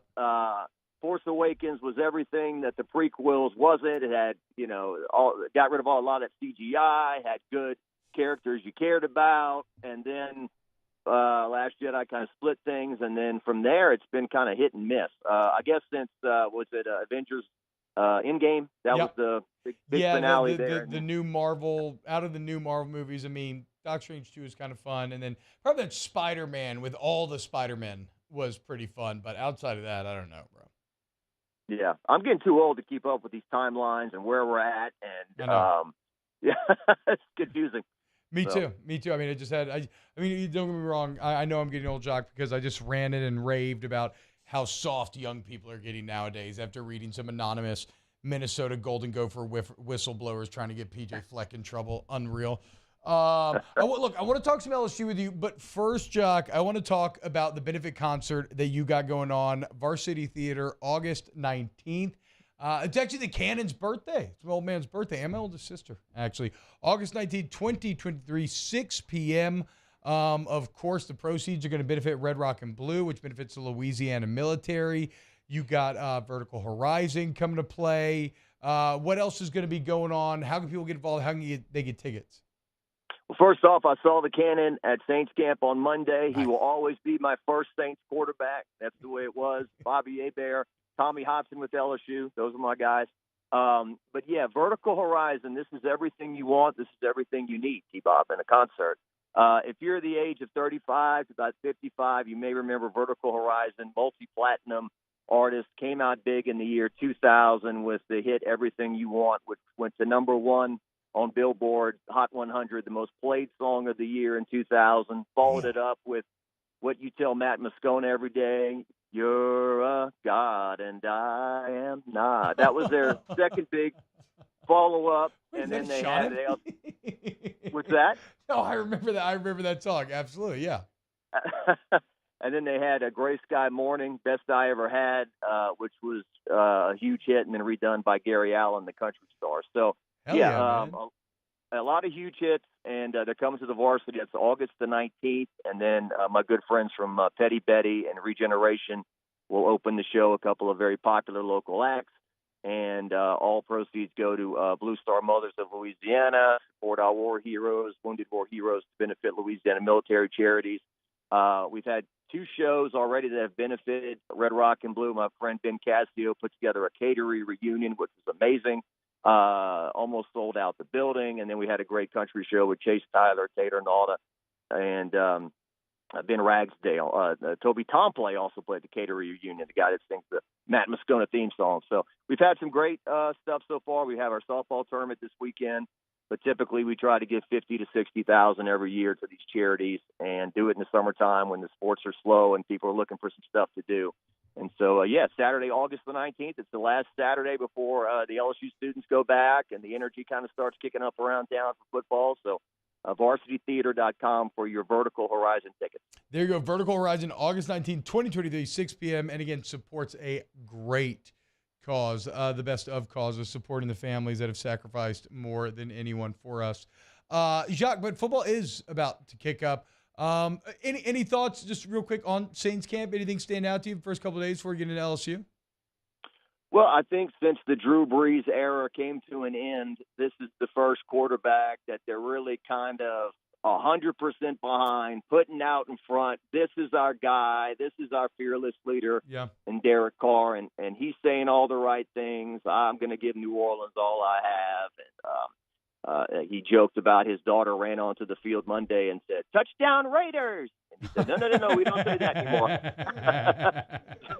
So, hey, it's all she's known.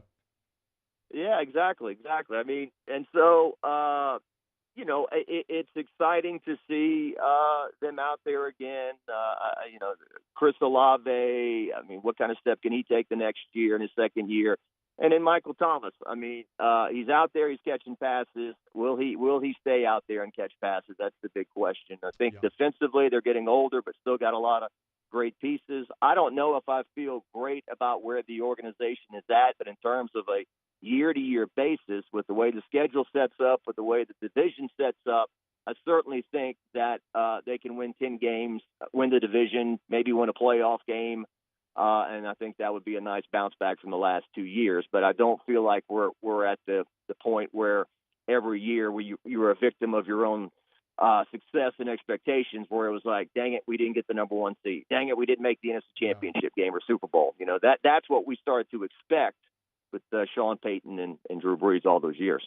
So that's kind of the perfect segue then, Jacques, because when you look at LSU, you feel pretty good about where the organization is overall, and pretty damn good about where it's heading, and really damn good, arguably, about this year, where it looks like, even though it's year number 2 under Brian Kelly, like, you have a lot of kind of signs lining up to make you pretty championship frisky here.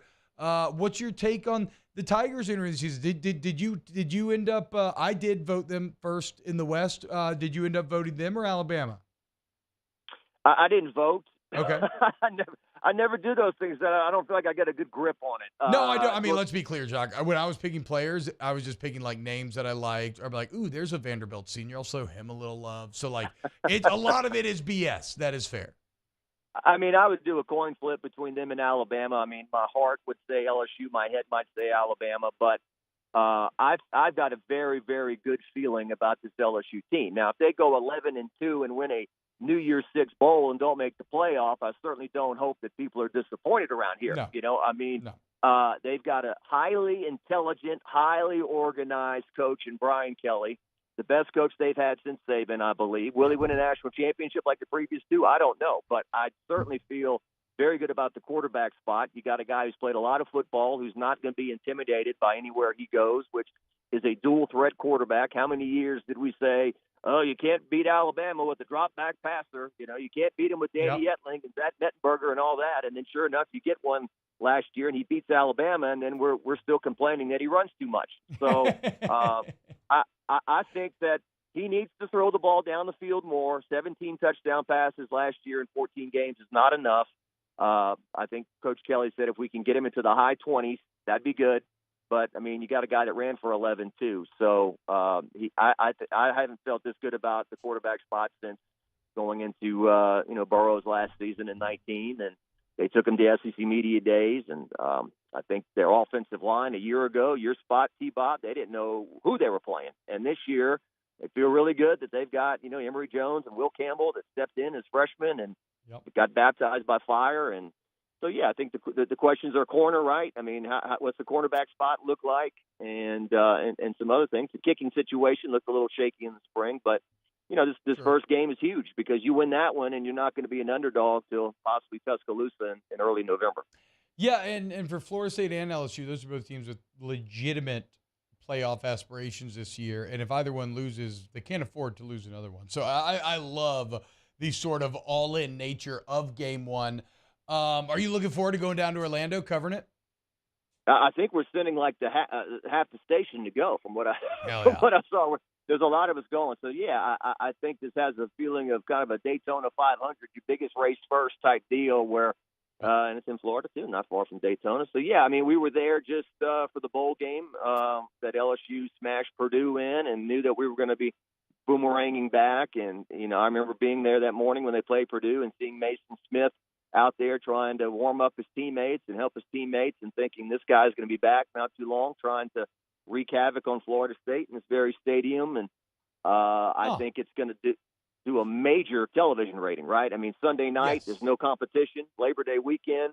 I mean, last year we watched those two teams wobble around and we said, man, neither of these guys are very good. It looked like two, 6-6 teams. Remember that flea flicker that Florida State threw? It was sloppy. It was sloppy. The ball wobbled, and then I think Micaiah Gardner fell down, and the guy caught it. And it was just, extra point block to lose the game. So, no, I mean, this year both those teams get ranked in the top 10.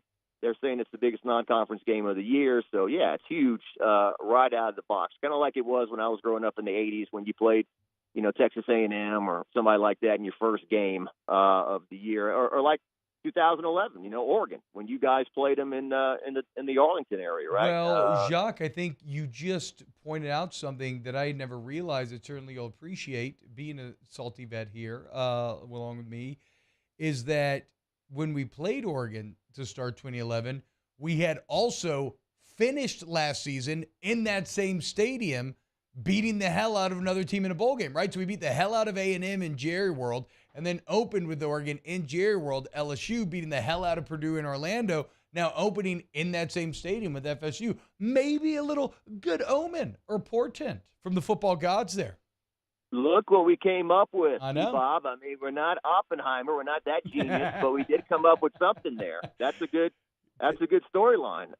Yeah, and certainly that team that you played on that year, certainly one of the greatest teams in LSU history, perhaps the best that didn't win a title. But, yeah, that would be that's true. So definitely looking forward to it. And it's that time of year where you're kind of, that first practice, we kind of run out there like Christmas morning. Yeah. And then by mid-August, everyone's beat down by the heat and tired and done every feature they can do and say, let's play a game. Jacques Doucet, WAFB, like we all know, the legend man. Nobody does it look like Jacques does. Thank you so much. And again, that concert going down August 19th, 6 p.m. at the Varsity, Vertical Horizon. Go check him out. It all benefits Louisiana military members and their families. Jacques, thank you so much, man. Great to be on with you. Thanks, Steve. Yes, sir. Jacques Doucet. Love that, man. All right, when we get back, let's do some more Off the Bench. Off the Bench with Hester and T-Bob. Go to centralplumbing.org, 925-8552, centralplumbing.org. When you overstink it, don't overthink it, okay? Just call Central Plumbing. Let's say you got like a problem with your pipes, garbage disposal. You can actually, I've done some garbage disposal work for, not to brag. But maybe you just need like a new one, right? Whatever. You know what? Don't do it. It's just not worth your time or effort or money or anything, right? Just call Central Plumbing. Take advantage of the licensed bond-insured employees, the flat rate pricing, the excellent warranty coverage, the customer service that's there for you when you need them with 24/7 emergency service, weekend, weekday, holiday. And then just don't lift a finger and have it fixed. How about that? That's what you get when you work with Central Plumbing, 925-8552. And I don't talk about this a lot, but also if you've ever thought about wanting to be a plumber, right? It's an excellent place to work. Great pay, great benefits. Go explore it also by calling 925-8552, centralplumbing.org, centralplumbing.org. Our listeners fire off their opinions on the jimsfirearms.net hotline at 499-1045. Keep listening for your next chance to shoot us your thoughts with the jimsfirearms.net hotline on 1045 ESPN Baton Rouge. There it is, the extra mile, on the border of expected and extraordinary for those willing to go further, like vans customized for work or play, with safety and tech to keep you connected, supported by a 5-star sales service and finance team, and backed by the 1-star you know. So go the extra mile. It's never crowded because so few have what it takes to go there. Mercedes-Benz Vans. Gulf Coast Bank and Trust is giving our customers the power to bank anywhere, anytime during this challenging event. And we're right there with you. Our mobile banking app is a smart way to manage your money and time. Gulf Coast Bank and Trust, the bank that cares about you.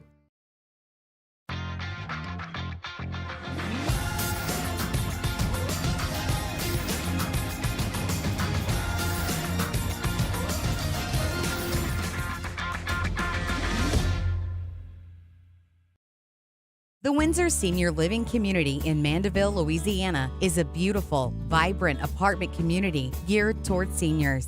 They are nestled right in the heart of Mandeville, where seniors live a more carefree lifestyle in spacious apartments with the peace of mind that comes from having a little extra help. Call the Windsor at 985-624-8040 to schedule a lunch and tour. Come see how the Windsor can be your passport to peace of mind. I've been doing business with Luba for 25 years. They're dependable, trustworthy. It's just the attention to detail with our clients. Our folks have years and years of experience. They're highly trained professionals, but many companies have that asset. What I'd like to think makes Luba a bit different is that we use those talents in a way that truly is dedicated to serving the needs of the folks who depend on us. When is a taco more than just a taco? When it's Government Taco. Voted best tacos 3 years in a row by 225 Magazine, Government Taco puts the most delicious spin on tacos the capital area has ever seen. With creative combinations like the Magna Carrot, the Filibuster, or the Steak of the Union. Plus perfect tortilla chips paired with the best salsa and queso you've ever had. And happy hour every day from 3 to 6 p.m. and all day on Thursday. Government Taco, 5621 Government Street. Hey there, little buddy. What's the matter? What's the matter? My windows, siding, and my door. That's what's the matter. Relief Windows can fix all of that. I got you. Pop, pop. What's up? Oh my gosh, look! Curb appeal. Matt Moscona inviting you to join us for Friday's AFR presented by Don Juan Cigar Bar. We got a Saints training camp update and the Riot Radio Hours return. We'll see you Friday, 3 to 6, 104.5 ESPN Baton Rouge. Little town, it's a quiet village. Every day, like the one before. Little town full of little people waking up to say bonjour, bonjour, bonjour, bonjour, bonjour. There goes the baker. All-Star Toyota presents Off the Bench with Hester and T-Bob. ESPN Baton Rouge, New Orleans, Alexandria, and 1130 The Tiger. To this poor provincial town. Good morning, Belle. Morning, monsieur. Where are you off to? The bookshop. I just finished the most wonderful story about a beanstalk and an ogre and That's nice. Marie! The baguette! That dude didn't care at all about what Bell was saying. He says, That's nice. right. Okay, Marie, hurry up. Gotta get these baguettes sold. I love Belle. Maybe my favorite princess. I would say, though, her town does seem pretty beautiful. I mean, I get it. She doesn't. I mean, I get it. She's an ambitious woman. I think she wants to make herself, and she obviously just want to just be like, become Gaston's wife and just have to spit out children and everything else like Gaston thinks that she wants to. But I would love to live in that town. Stunning vistas. Stunning vistas.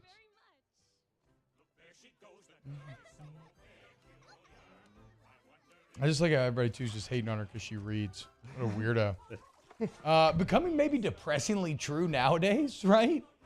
Like, are we going back in time? Like, you are a little weirded out when you see people reading, like a book. Oh, my brother, he jumped on me for that the other day. What? He was at my house and bought this book at a bookstore in Denham. It's literally... Bought this book? That's Ron Burgundy, like, hey, no, this book. No, not Ron Burgundy. That's, Dodgeball. Yes. I read about it in a book. Yeah. No, so it's, I can't remember the guy's name off the top of my head. I'm only like a chapter in, but it's a guy who's an assistant for the Tennessee Titans. Okay. And it's like how to turn your failures into successes. That's a good book. Well, and it was sitting on my table, and my brother's like, what's this? Like, that's a book. Who's your brother, Gaston? I said, that's a book I just bought. He goes, huh, why?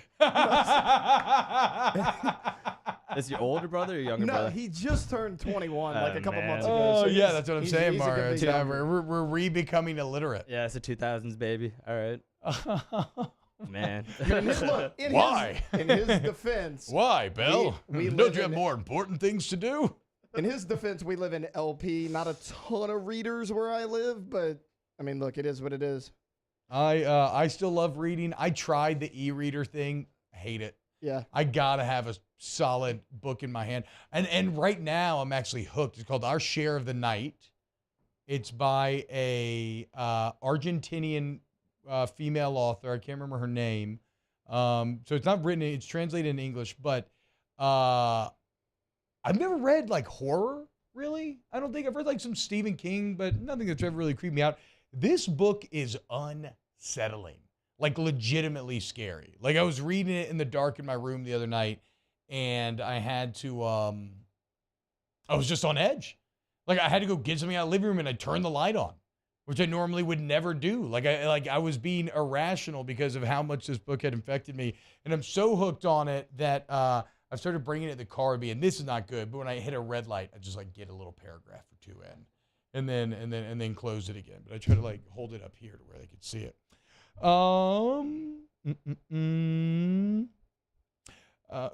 Sheriff E. Goddard says, I love me some Ariel and Pocahontas with love eyes emojis. Calm down now. Calm down now. We don't need the sheriff up here to hear that early. Still not hour 3, and that is not the tier list we're doing today. Okay.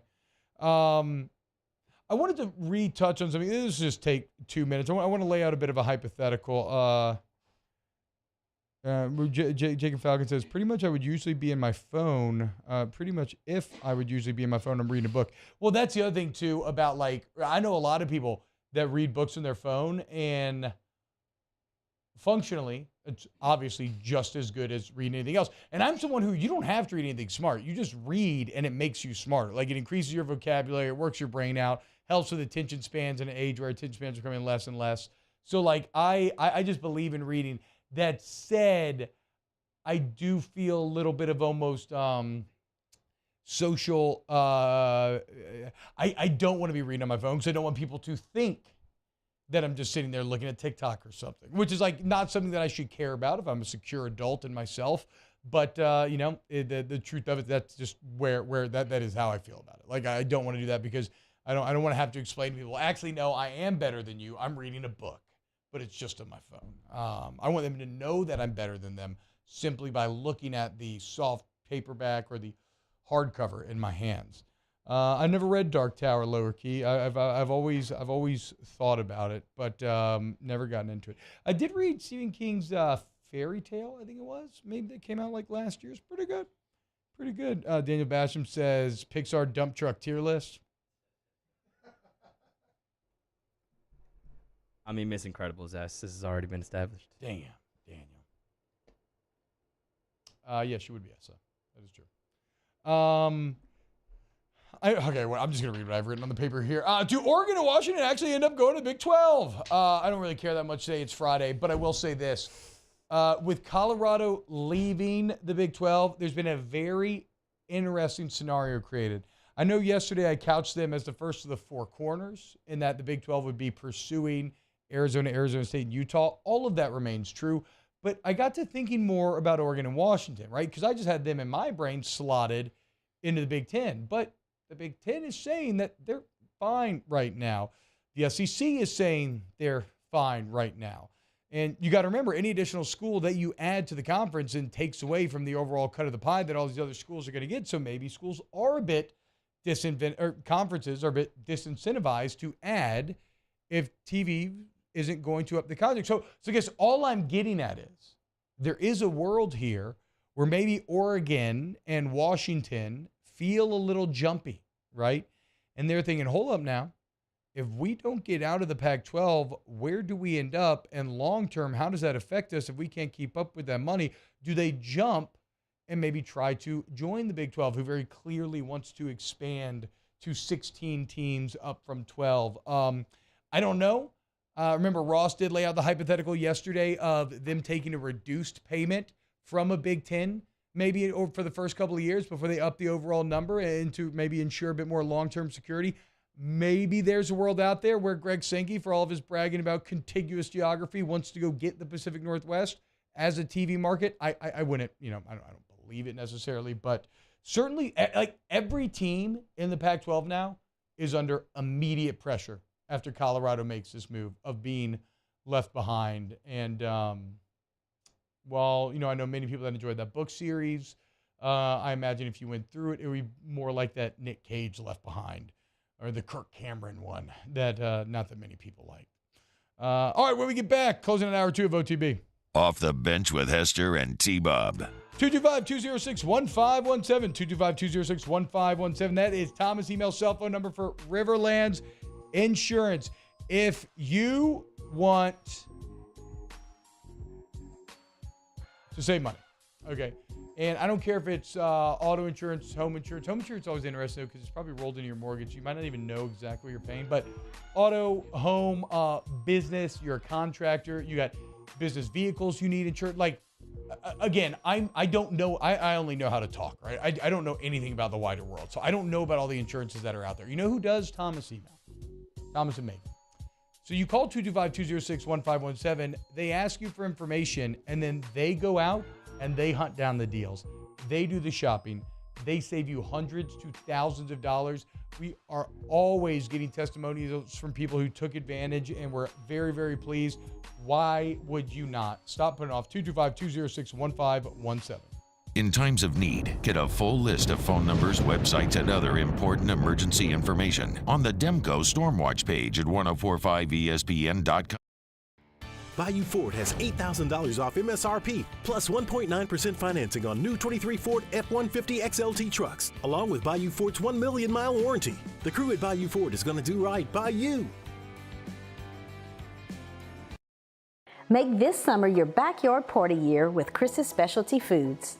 Wings, burgers, brisket, steak, and boudin, plus great Cajun side dishes. We do all the prep, and you enjoy laughing with friends and family. Chris's Specialty Foods, Millerville, New Orleans, Prairieville, and Frisco. Everybody loves Chris's authentic Cajun meat.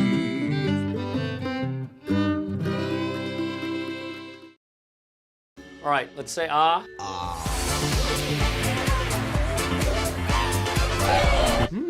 Where'd my spotlight go? Super weird, but we can take care of it. Get in and get better at Patient Plus.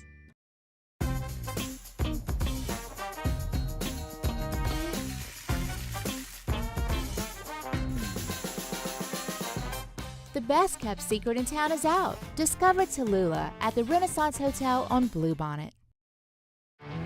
There it is, the extra mile, on the border of expected and extraordinary, for those willing to go further, like vans customized for work or play, with safety and tech to keep you connected. Supported by a 5-star sales, service, and finance team. And backed by the 1-star you know. So go the extra mile. It's never crowded because so few have what it takes to go there. Mercedes-Benz Vans.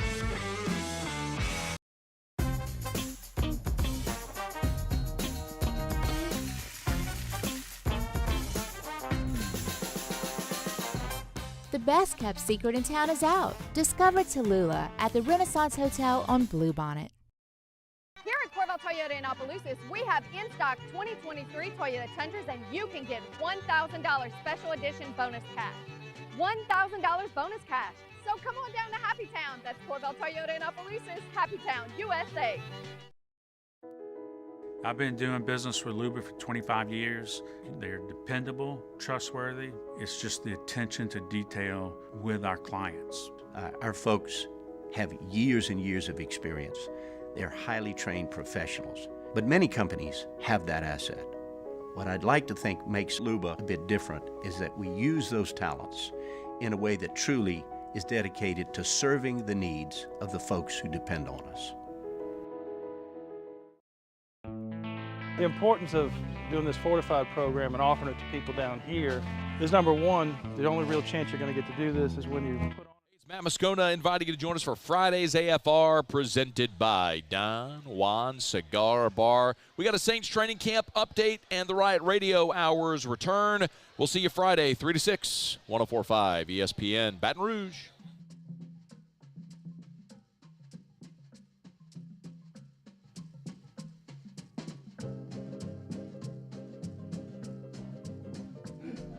Go see comedian Dave Chappelle live at the Smoothie King Center in New Orleans, Friday, September 15th.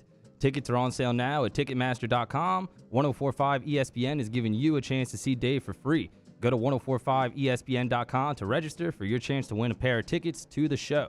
All-Star Toyota presents Off the Bench with Hester and T-Bob. ESPN Baton Rouge, New Orleans, Alexandria, and 1130 The Tiger. Now I'm the king of the swingers, oh, the jungle VIP.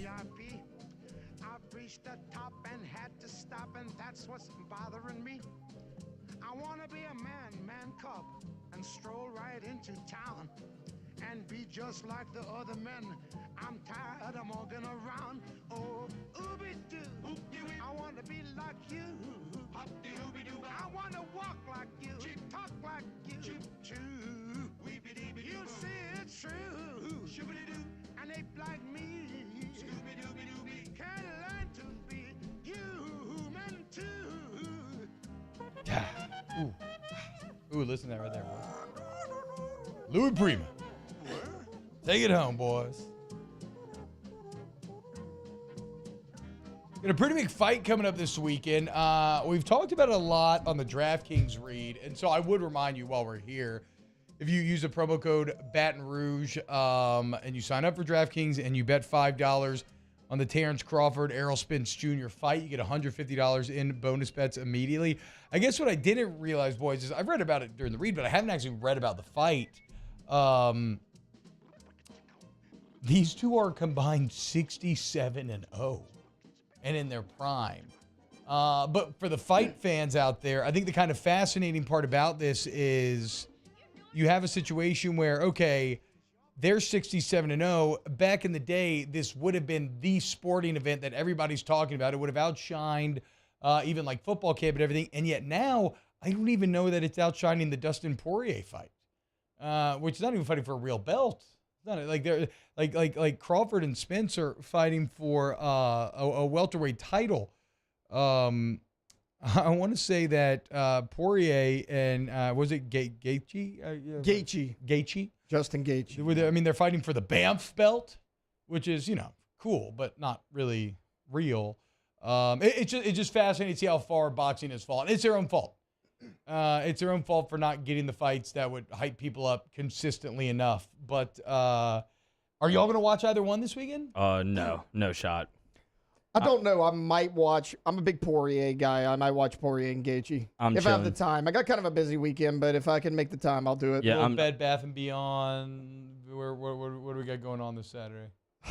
Everybody's gonna make fun of me for this.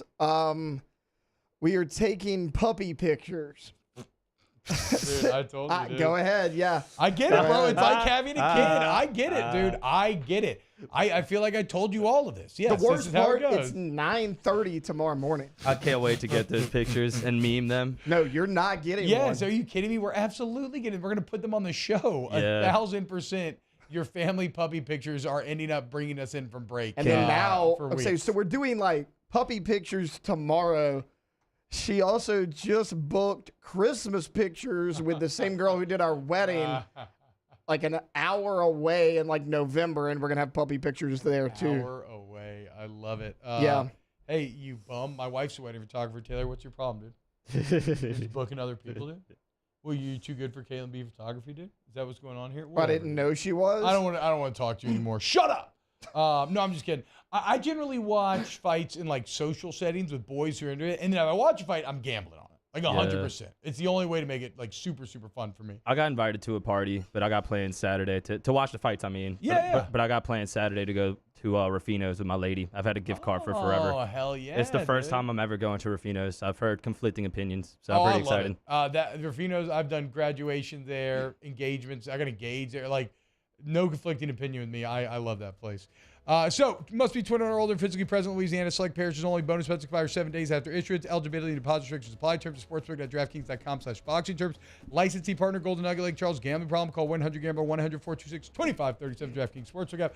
Hour 3 coming up next. Off the bench with Hester and T-Bob. I want to be rejuvenated. I want to feel so young.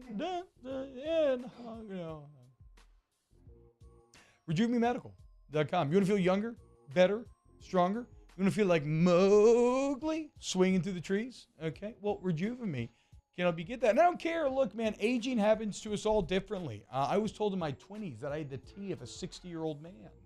And then I did HRT, and it was awesome. But the point is, go in there for your free consult, get your labs drawn, and see where your body can improve. And then let them do it, dude. Put together a plan. Maybe it's HRT, maybe it's not. Maybe it's stabilization optimization. Maybe it's a Botox. Maybe it is something more cosmetic, right? Maybe it's something less. Like, the bottom line is, if you just want to achieve your best quality of life, your best self, it's very fun, great environment, great atmosphere. Rejuve Me Medical. They got Metairie, Slidell, Baton Rouge, now Shreveport as well. Restore Me, Refuel Me, Rejuve Me. Oh, hey, what's up? It's Big D and Bubba, 100.7 The Tiger Morning Show. We'd love for you to join us every weekday, 4 a.m. till 9 a.m. Yeah, everything you want in a show. Country music. We got laughs. We got celebrity in-studio guests. We just need you. Join us every weekday morning, 4 a.m. to 9 a.m., right where it all started. That's right. Louisiana's country station, 100.7 The Tiger. Dylan Cruz here to tell you about Six Rings Baseball and Softball Camp. If you live on the North Shore and play ball, go to Six Rings Camps with former LSU assistant coach Dan Canaveri. His knowledge is second to none, and your child will improve and have fun doing it. Camps were held at Coquille Park and Six Rings Academy in Covington with 4 sessions over the summer. Full day and morning only sessions are available from ages 7 to 13. Go to sixringsbaseball.com or call 985-206-9096. Learn the game to love the game. There it is, the extra mile, on the border of expected and extraordinary for those willing to go further, like vans customized for work or play, with safety and tech to keep you connected, supported by a 5-star sales, service, and finance team, and backed by the 1-star you know. So go the extra mile. It's never crowded, because so few have what it takes to go there. Mercedes-Benz Vans. Gulf Coast Office Products is a nationally recognized Savin office equipment dealer based right here in Louisiana. Over 100 employees strong, Gulf Coast has the boots on the ground to support all vertical markets from education, engineering, legal, and finance. With the latest in office technology from desktop to production segment units, Gulf Coast and Savin have the perfect fit for you. Call 225-756-2644. That's 756-2644 for Gulf Coast Office Products. I've been doing business with Luba for 25 years. They're dependable, trustworthy. It's just the attention to detail with our clients. Our folks have years and years of experience. They're highly trained professionals. But many companies have that asset. What I'd like to think makes Luba a bit different is that we use those talents in a way that truly is dedicated to serving the needs of the folks who depend on us. When is a taco more than just a taco? When it's Government Taco. Voted best tacos 3 years in a row by 225 Magazine, Government Taco puts the most delicious spin on tacos the capital area has ever seen. With creative combinations like the Magna Carrot, the Filibuster, or the Steak of the Union. Plus perfect tortilla chips paired with the best salsa and queso you've ever had. And happy hour every day from 3 to 6 p.m. and all day on Thursday. Government Taco, 5621 Government Street. Hey there, little buddy. What's the matter? What's the matter? My windows, siding, and my door.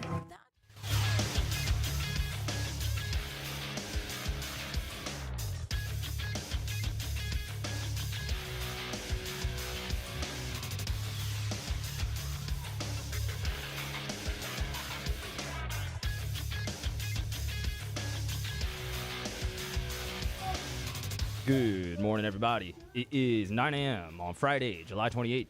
Today in Baton Rouge, expect sunny skies with a high of 98. Coming up on OTBOT, Rivers Huey joins the show in studio. You can follow today's show on Twitter, Instagram, and TikTok at OTB_ESPN, or catch us on YouTube at the 1045 ESPN channel and subscribe for daily content. Hour number 3 of Off the Bench, live from the Mercedes-Benz of Baton Rouge studio, starts now. Let we go! All-Star Toyota presents Off the Bench with Jacob Hester and T-Bob Hebert. Yeah! Off the Bench with Hester and T-Bob. Hey, P, they said I gotta come off the bench. All-Star Toyota presents Off the Bench with Hester and T-Bob. Yo, yo, yo. Bruh, Stephen A is looking fly as hell right now. Maybe, now, okay, is it, they planned the color coordination, They right? had to have, right? Yeah, because what's the female's name again? I don't know. I thought watched she's it, not. Wait, but she's not the normal Wait, host. is that is that Josina Anderson? No, that's Kimberly Martin. It's Kimberly Martin, yes. No. Kimberly Martin's someone who's getting a push right now. Here, Oh, wait, hang she's on. on TV. I She's can on maybe turn the TV. camera no, around that's and what you I'm can saying. see it here. They're pushing Kimberly Martin over right now. Okay. She's going up in a big way. Okay. But then Herm Edwards, and Stephen A. all have, what color would that be? Rivers? Like Coral? salmon. Yeah, salmon, like watermelon salmon. pink, something like not that. Watermelon. Yeah, That's watermelon's a awful, little Taylor, brighter. Salmons. You had it right with salmon. More than that, though, what I have noticed is some gentleman, Rob Ninkovich. is trying to jock your style. Like, yeah, what are you doing? he's been wearing Hawaiian shirts on Get Up. I feel like there's a clip, there's some sort of like snaps clip floating around the ethers, and he saw it, and he was like, "Oh, that plays." And now he's on a bigger network than you. And he's kind of, everyone's gonna think that he did it. He did it. I know. How do you feel about that? It's okay. Look, I've always considered myself to be a bit of a trendsetter when it comes to fashion. And I'm not someone who needs the credit. You know. I've talked about it. It's like I'm kind of Christ-like in that way. In that I can just kind of I'll sit back. You're Christ-like in many ways. Yes, that's what I'm saying. That's what I'm saying. Like I'll sit back and I'll eat it for everybody, and I don't need to get the credit that I deserve for starting the Hawaiian shirt trend in sports. Even though he may be an OTB fan because yesterday he paired it with a gold chain, and I'm not allowed to wear a gold chain according to my wife. But Jake is. Jake is, and he's just watching the show constantly and picking up things. What do you think he's going to steal from Mario? His new buzz cut. That actually does really look really good. I think it looks great. I haven't great. had time to I walked in right as the show was starting. I haven't had time. That looks really nice. Thank you. I agree. I completely agree. He already became a Pelicans fan. I think he. Who did? Stephen Hester? A? No, Hester. Oh, Kinda yeah. took that. Well, no, he was talking. She was talking about what is Rob Ninkovich going to steal. We're talking about what Hester. I mean, what's he going to steal from Taylor? Puppy pictures? I need those pictures, man. I'm going to mean them. Did you ever take puppy picture drifts? No. Never? No, but I mean, I will say, I never did that. I never got that deep. But I mean, I would make my dogs like birthday cakes. Yeah, hell yeah, like dude. doggy You love cakes. your dog like a child, 100%. 100%. It's I am training fine. wheels for It having bothers kids. some moms whenever people talk about their dogs like their kids. doesn't bother me at all. No, I get it. hell no. I totally get it. I was there too. Yeah. Don't gatekeep love. Yep.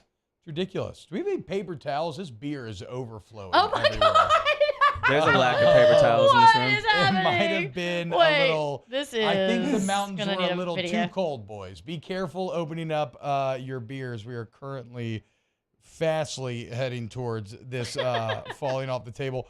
Rivs, we didn't talk about it on this show, but on Snaps yesterday, I broke down the 10 most expensive game day experiences in college football. There's some shocking ones on there. Well, number 2 on the list is West Virginia. I'm actually which not is even inexcusable. I'm not upset to even be on this list. I don't know if it's like if that's something to be offended by. Like I don't really know how I feel about being on the list.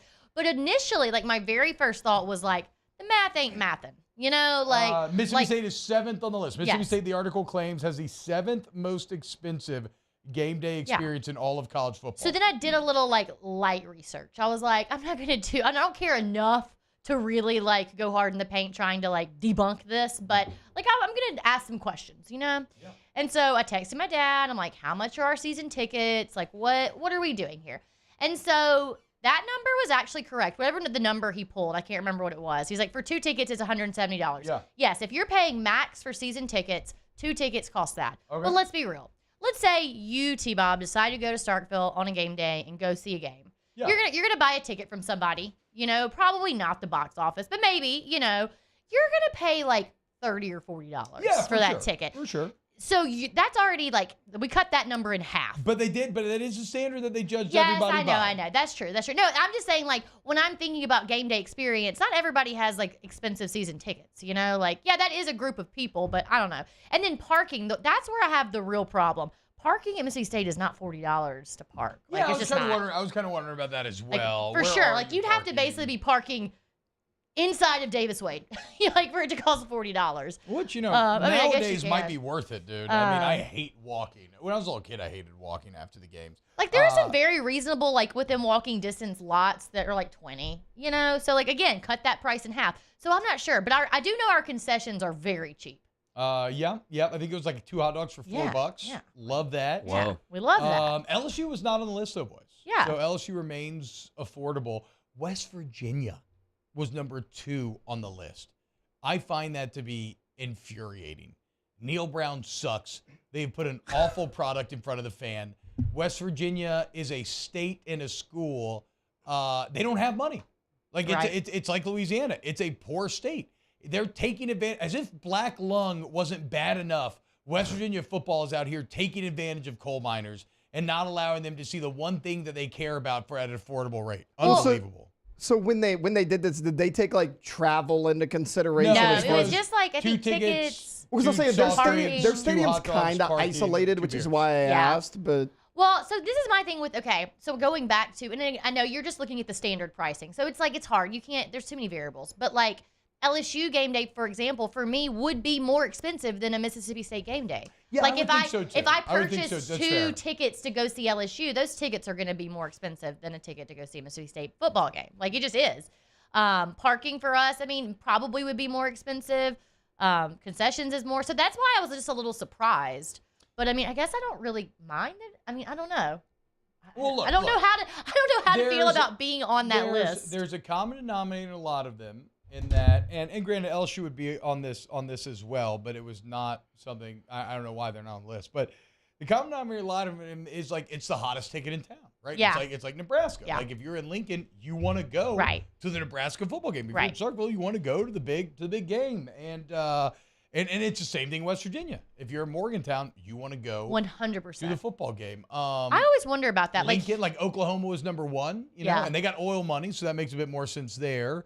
By the way, this turned into a slushy. I'm trying to drink a beer slushy there's just here. so It's much not happening working. on that side of the table that It's I'm not trying working. to ignore. It just keeps spilling all over me. I wonder about that because, like, in Baton Rouge, like, I don't go to all the LSU games. I mean, I'm just not an LSU fan. I like football. I'll go tailgate, whatever. But it makes sense to me if someone who lives in Baton Rouge isn't automatically going to the LSU game. Like, that's normal. This is a big city. There are a lot of people here who have nothing to do with LSU. But it's always wild to me when I go home, when I go to Starkville, and I'll, like, text my friends who still live there, and I'm like, hey, are you going to be at the tailgate? Like, whatever. And they're like, nah, I'm just going to stay home. I'm like, hey, man. this is what we have to do today. Like, we do. Look, I love Starkville. Noted small place. Yeah. You know? Like, for sure. like, this is what we have to do today. You're just staying home. Like, that is weird to me. So that is correct. Like, so I imagine that's where a lot of this list comes from. Because I just brought up, let me bring up the other schools here. UGA, well, that makes sense. That's without beers too, UGA, because they don't sell beer. I talked about this yesterday because Aaron was lamenting the fact that the state of Georgia doesn't do beer for their college games. They don't have gambling laws passed. And I was like, well, you don't have enough of a failing economy, right? The only way that you get into the sin laws is if you need the money. And so that's why you legalize marijuana and gambling and everything, because you are desperate for money. If you have a functional economy in the Bible Belt, it's going to be harder to get those sin laws passed. UCLA's on here. That just feels like California cost of living. But certainly there's Starkville. Yep, that's the hottest ticket in town. Clemson, Mizzou, hottest ticket in town. Texas, that's a cost of living thing to me there. Notre Dame, what the hell else are you going to do in South Bend? And then West Virginia and Oklahoma. So... yeah, I don't know. I feel pretty neutral about being on the list, but it just didn't make sense to me. I was like, I feel like that's not adding up. But I mean, they obviously had to pull those numbers from somewhere. Yeah, I mean, it doesn't matter. So I guess we're doing, I called it, we're doing Disney tier list. Yes. Did our tier list last week even get released? No, I forgot to do it, and I don't know that. It's too late. It's fast. Well, no, I mean, we could drop it any time. I mean, the work is done. It's just... I've never been so scared to release a list. It is going to get lambasted. They don't believe in it back there. Well, I mean, we can check. We can still adjust. Believe in it. We can still adjust it. Well, we could save it in our back pocket without turning this into a giant rediscussion. Only because I'm curious, because I just jetted out. What are our main pain points? Who was? Oh, Jake was very upset that South Carolina was in the D. Okay. He felt that Williams-Brice needed to be higher. I guess I don't really have an argument against moving that up. Some people were upset with Mississippi State being in the B. Who are some? I would say, was it Jake or was it them? I would say that even though they did not, I would say that they did not say this to me. Question. Have either of you ever been to Starkville? I did. Have you been to a game at Starkville? I have not. I went when y'all played LSU in 15. You tailgated, you did the whole thing? I was there media. I didn't drink or anything. Okay, who in this room has gone to Starkville and done the game day experience? Oh, cool. Who put them in the B? Yeah. No, look. That's interesting. Well, but I have been accused of simping in the past. That's true. And they didn't say true. it, but I can sense it, boys. I didn't confront you on it. What? But I know Danny was feeling it from somewhere. You wanted to say that I was simping. Oh. I know, dude. I know. Look, you I walked out of this room. Let's just call a spade a spade. I walked out of this room surprised that I didn't have to fight for Mississippi State at all. I would have fought for it to be there, but I didn't even have to do that. So I will give y'all that. You didn't even neither one of y'all tried either. So the weirdest thing, as big of a football fan as I am, I have never been to a game day at any other SEC school. Huh. Oh, really?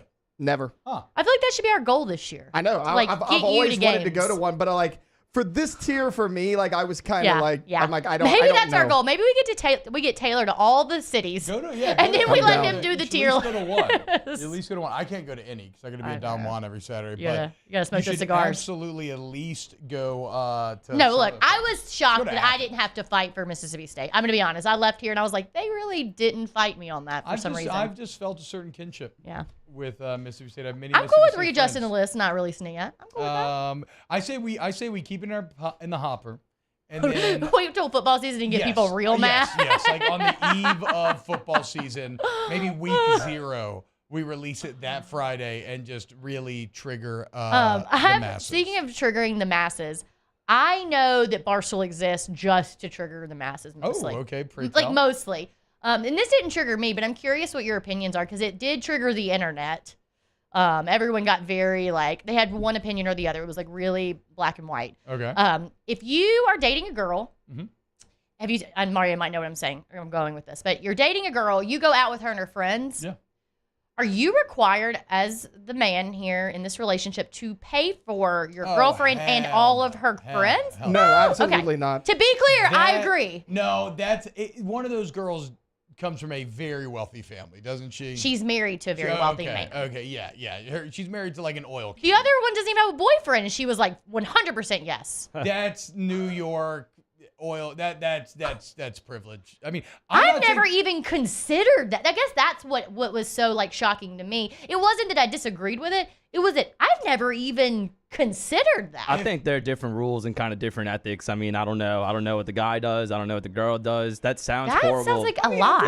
If you come from like a trust fund family, so go ahead, Mark. That sounds horrible on the surface, but there might be more context. Maybe the guy should have known what he was getting into. No, the guy is from like an uber rich like oil family. Like, but even if you're rich, you still should not be expected to do that. No, you can offer though. If you're able to do it, great. Be nice, do the deal, like whatever. But to be clear, you are not expected to do that. Now, I will say this: I have done it quite a bit. If it's me, my wife, and one friend, I can see that. Because then it gets a little weird if you're kind of like.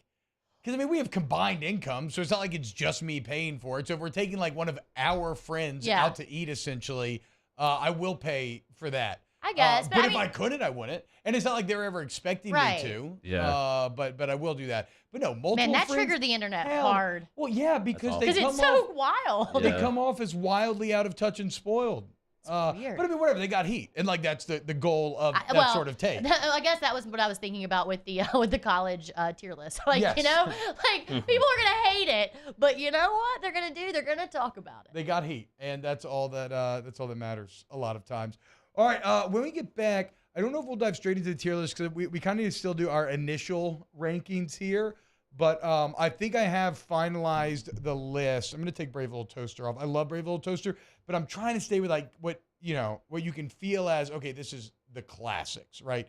Like Goofy Movie's not making it, even though I love Powerline and I love Goofy Movie. All right, coming up next, more champagne shenanigans, really Coors Light shenanigans now. More off the bench. OTB, OT. Go to allstartoyota.batonrouge.com, allstartoyota of batonrouge.com. Man, rare is the show that we get this deep in it without talking about our friends over there at All Star Toyota. We're right there off of Airline Highway. You can find your next Toyota at All Star. And of course, when you're talking about a Toyota, you're talking about vehicles that stand the test of time in a big way. They last forever.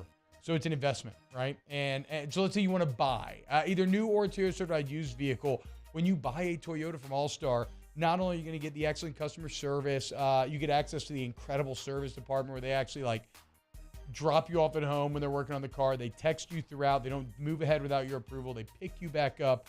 So you get all the advantages of buying from All Star, but then also because it's Toyota, this thing's going to last. Eventually, you ain't going to be paying that car note, and you're going to be chilling, okay? Because you still got hundreds of thousands of miles left on that thing. So what are you waiting for? Get your next Toyota, All-Star Toyota, right there off of Airline Highway, All-Star Toyota, BatonRouge.com. Our listeners fire off their opinions on the jimsfirearms.net hotline at 499-1045. Keep listening for your next chance to shoot us your thoughts with the jimsfirearms.net hotline on 1045 ESPN Baton Rouge. Follow us on Twitter at 1045ESPN to cast your vote in the Citizens Bank and Trust Poll of the Day. Vote daily inside Off the Bench, live at lunch on Palmer. And after further review, Citizens Bank and Trust brings you the Poll of the Day via Twitter at 1045ESPN. Hey, what's up, y'all? It's that time again. It's heating up. Your boat's getting ready to come out and spend all summer on the water. It's time to take your boat to the next level with front-to-back boat service, where if you want an incredible custom speaker install, it's going to blow people away in the water, that's there for you. You want an HD sonar where you can see the fish under the water before you cast, beat all your friends, that's there for you at front-to-back boat service. So don't put it off. We got the parts in right now. Get them now before they go back on back order. Front-to-back boat service. Dylan Cruz here to tell you about Six Rings Baseball and Softball Camp. If you live on the North Shore and play ball, go to Six Rings Camps with former LSU assistant coach Dan Canaveri. His knowledge is second to none, and your child will improve and have fun doing it. Camps were held at Coquille Park and Six Rings Academy in Covington with 4 sessions over the summer. Full day and morning only sessions are available from ages 7 to 13. Go to sixringsbaseball.com or call 985-206-9096. Learn the game to love the game. Gulf Coast Office Products is a nationally recognized Savin office equipment dealer based right here in Louisiana. Over 100 employees strong, Gulf Coast has the boots on the ground to support all vertical markets, from education, engineering, legal, and finance. With the latest in office technology, from desktop to production segment units, Gulf Coast and Savin have the perfect fit for you. Call 225-756-2644. That's 756-2644 for Gulf Coast Office Products. I've been doing business with Luba for 25 years. They're dependable, trustworthy. It's just the attention to detail with our clients. Our folks have years and years of experience. They're highly trained professionals. But many companies have that asset. What I'd like to think makes Luba a bit different is that we use those talents in a way that truly is dedicated to serving the needs of the folks who depend on us. When is a taco more than just a taco? When it's Government Taco. Voted best tacos 3 years in a row by 225 Magazine, Government Taco puts the most delicious spin on tacos the capital area has ever seen. With creative combinations like the Magna Carrot, the Filibuster, or the Steak of the Union. Plus perfect tortilla chips paired with the best salsa and queso you've ever had. And happy hour every day from 3 to 6 p.m. and all day on Thursday. Government Taco, 5621 Government Street. Here at Corval Toyota in Opelousas, we have in stock 2023 Toyota Tundras, and you can get $1,000 special edition bonus cash. $1,000. Matt Moscona inviting you to join us for Friday's AFR, presented by Don Juan Cigar Bar. We got a Saints training camp update and the Riot Radio Hours return. We'll see you Friday, 3 to 6, 104.5 ESPN, Baton Rouge.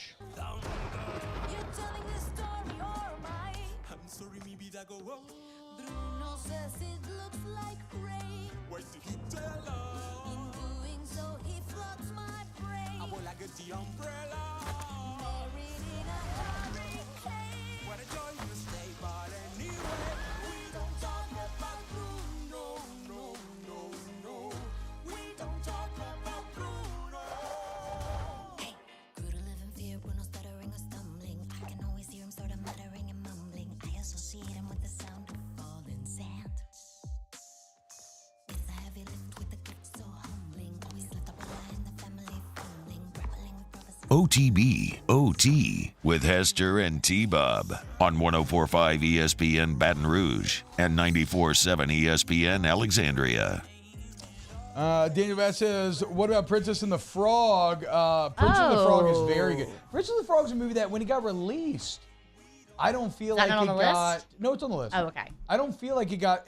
Also, any like traditional princess movie, Disney animation princess movie made it on. But no, Princess and the Frog is interesting because I don't feel like at the time it got a lot of love, but like I feel like it's had a bit of a renaissance lately where just everybody that I know who has kids watches Princess and the Frog a lot. Well, especially and here. It's very New Orleans. Well, especially in Louisiana. I like showing it to my kids because I'm like, that's us. That's where we live. Like, that's, exactly. you know, those are our people. Problematic representation of Cajun people, yes, but outside of that, we're Do they fine have, with it. is that one of the Disney movies that has the, like, disclaimer in the beginning? No. There are quite a few of those now. But speaking of problematic and Disney, Princess and the Frog is going to be the new theme for Splash Mountain. It's not going to be whatever it was before. It's great. I mean, look, I really enjoyed Song of the South growing up. My old man was kind of obsessed. He at the camp at Toledo Bend, he has an entire house decorated with Burr Bear stuff because it all says a bear. But Song of the South is pretty problematic in today's age. I mean, it's Uncle Remus telling stories to like the owner's kids. Like, it's not, you know, I mean, times have to change. Although there are a lot of those disclaimers now. I don't even realize it. Like, I didn't realize how many of those movies were like a little off until I started re-showing them to my kids, and like every one of them has that disclaimer in the beginning. Like, we watched Lady and the Tramp the other day. Straight up. Got hit with it. Oh, Lady and the Tramp. I've It's watched the it a long cats. time. It's the Siamese cats. Okay. Oh, yeah.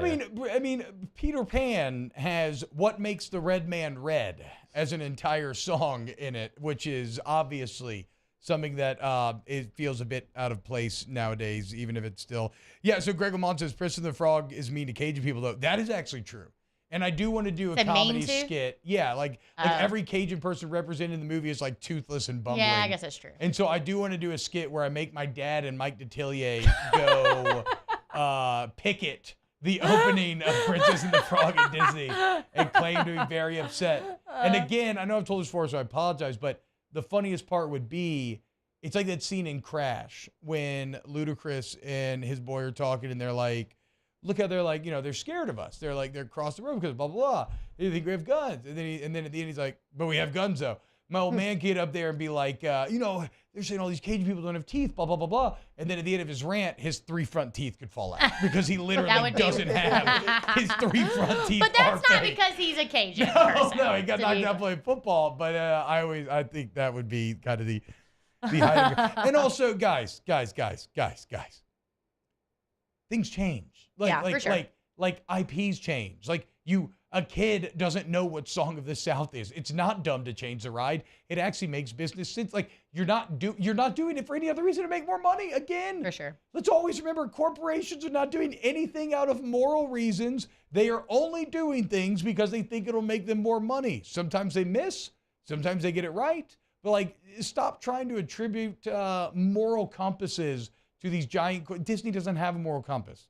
They have an economic compass, and it's why they're firing everybody, and ESPN struggling so bad. You know what Princess and the Frog did love? Beignets. Hell yeah. Oh, I think it's great. Loves New Orleans, loves Louisiana as a whole, has beautiful music in it. The Dr. John songs in it are great, even though he does get away with saying New Orleans in the song. If you go back and listen. Well, that's, a lot of songs that say. That is true. I guess maybe it's just one of those things we accept it because you have to rhyme it with something That else. came out right around the time the Saints won the Super Bowl, too. Those were good times.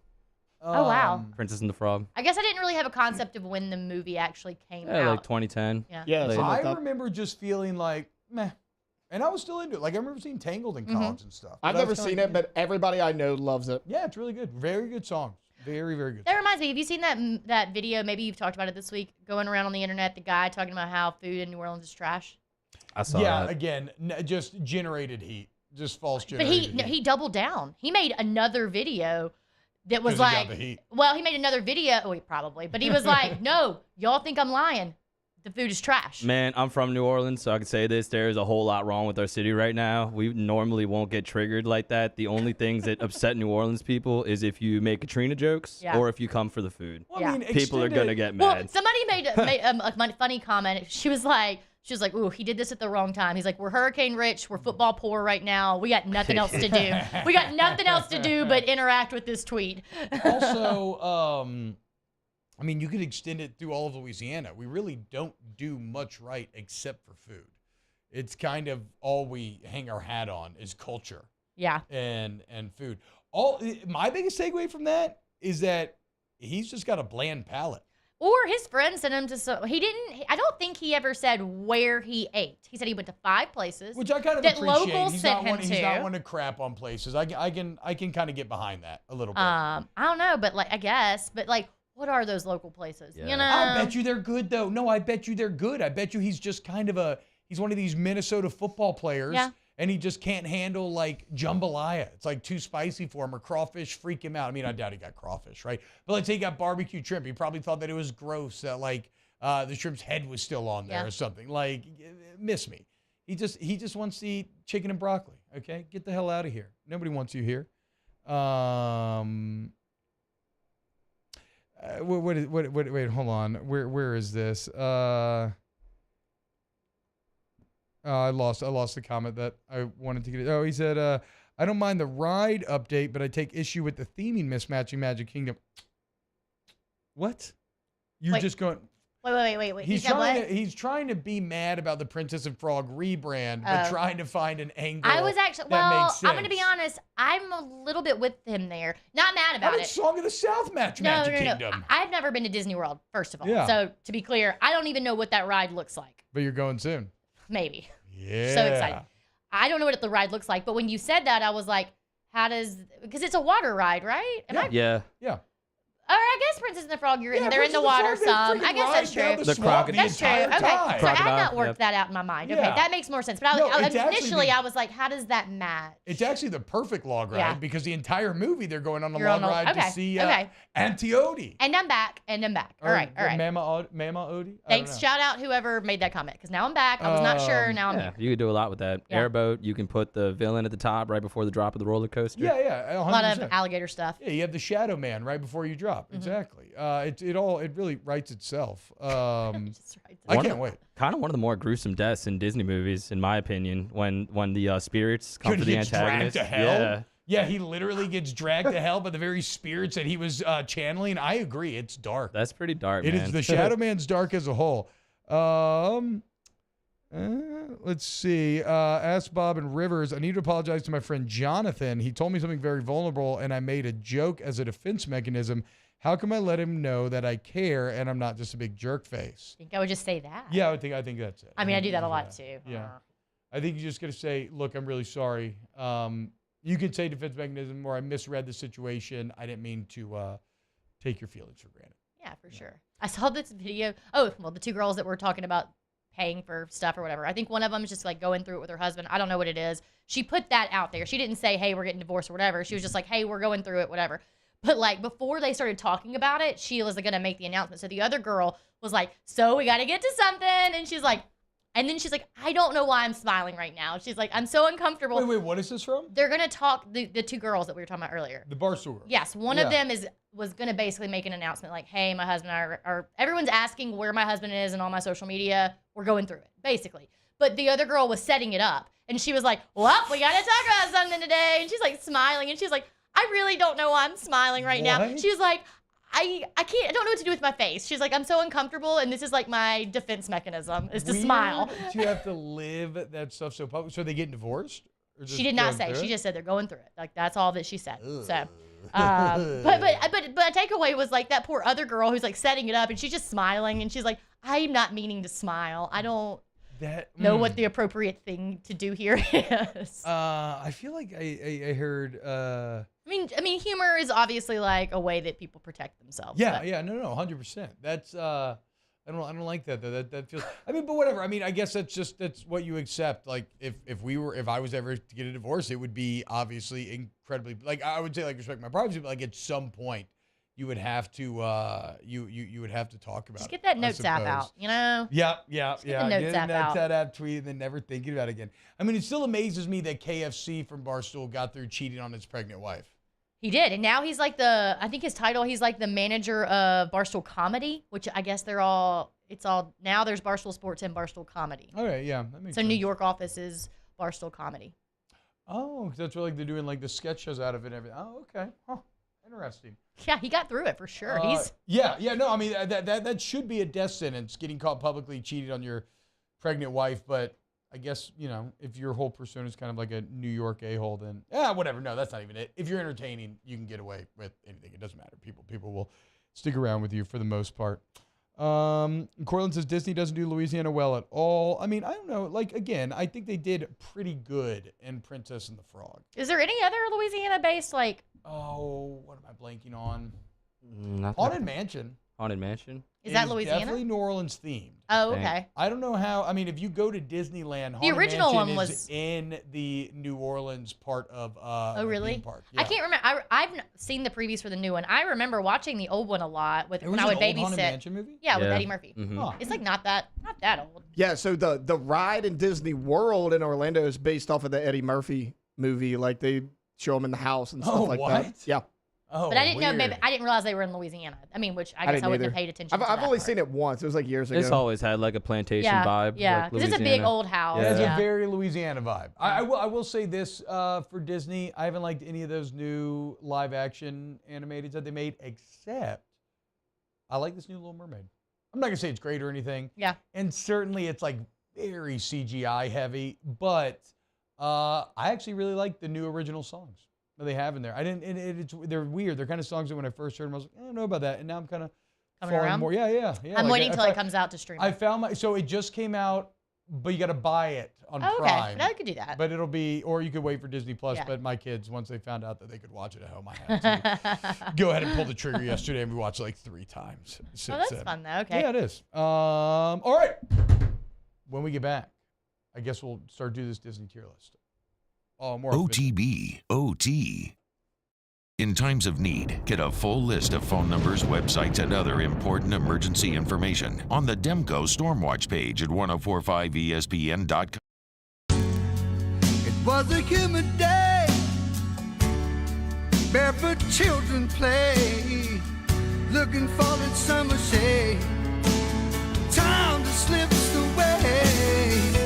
Oh, Louisiana, some kind of hold on me.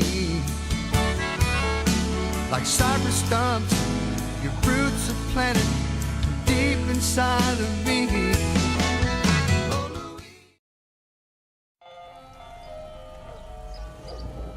Hey there, little buddy. What's the matter? What's the matter? My windows, siding, and my door. That's what's the matter. Relief Windows can fix all of that. I got you. Pop, pop. What's up?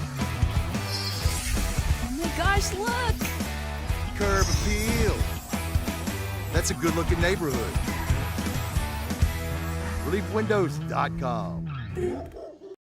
Dylan Cruz here to tell you about Six Rings Baseball and Softball Camp. If you live on the North Shore and play ball, go to Six Rings Camps with former LSU assistant coach Dan Canaveri. His knowledge is second to none, and your child will improve and have fun doing it. Camps were held at Coquille Park and Six Rings Academy in Covington with 4 sessions over the summer. Full day and morning only sessions are available from ages 7 to 13. Go to sixringsbaseball.com or call 985-206-9096. Learn the game to love the game. Gulf Coast Office Products is a nationally recognized Savin office equipment dealer based right here in Louisiana. Over 100 employees strong, Gulf Coast has the boots on the ground to support all vertical markets, from education, engineering, legal, and finance. With the latest in office technology, from desktop to production segment units, Gulf Coast and Savin have the perfect fit for you. Call 225-756-2644. That's 756-2644 for Gulf Coast Office Products. I've been doing business with Luba for 25 years. They're dependable, trustworthy. It's just the attention to detail with our clients. Our folks have years and years of experience. They're highly trained professionals. But many companies have that asset. What I'd like to think makes Luba a bit different is that we use those talents in a way that truly is dedicated to serving the needs of the folks who depend on us.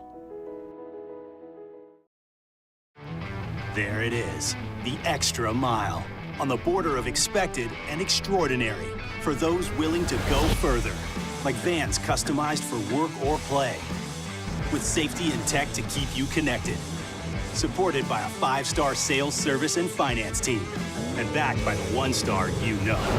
So go the extra mile. It's never crowded, because so few have what it takes to go there.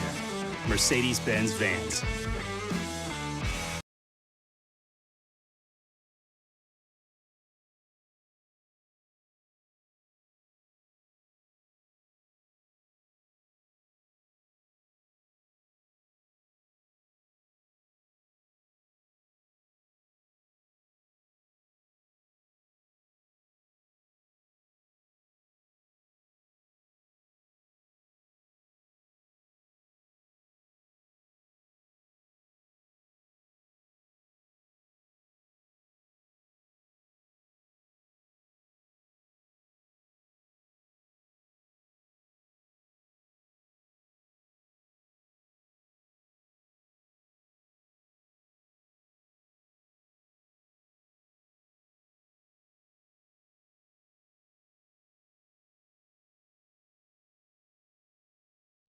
Matt Moscona inviting you to join us for Friday's AFR, presented by Don Juan Cigar Bar. We got a Saints training camp update and the Riot Radio Hours return. We'll see you Friday, 3 to 6, 104.5 ESPN, Baton Rouge. Robin Hood and Little John walking through the forest, laughing back and forth. Go see comedian Dave Chappelle live at the Smoothie King Center in New Orleans, Friday, September 15th. Tickets are on sale now at Ticketmaster.com. 104.5 ESPN is giving you a chance to go see Dave for free. Go to 1045ESPN.com to register for your chance to win a pair of tickets to the show. OTB, OT, with Hester and T-Bob on 104.5 ESPN Baton Rouge and 94.7 ESPN Alexandria. Robin Hood and Little John walking through the forest, jumping I fences. feel like I look very tall today. Are you sitting on your tall leg? I am now.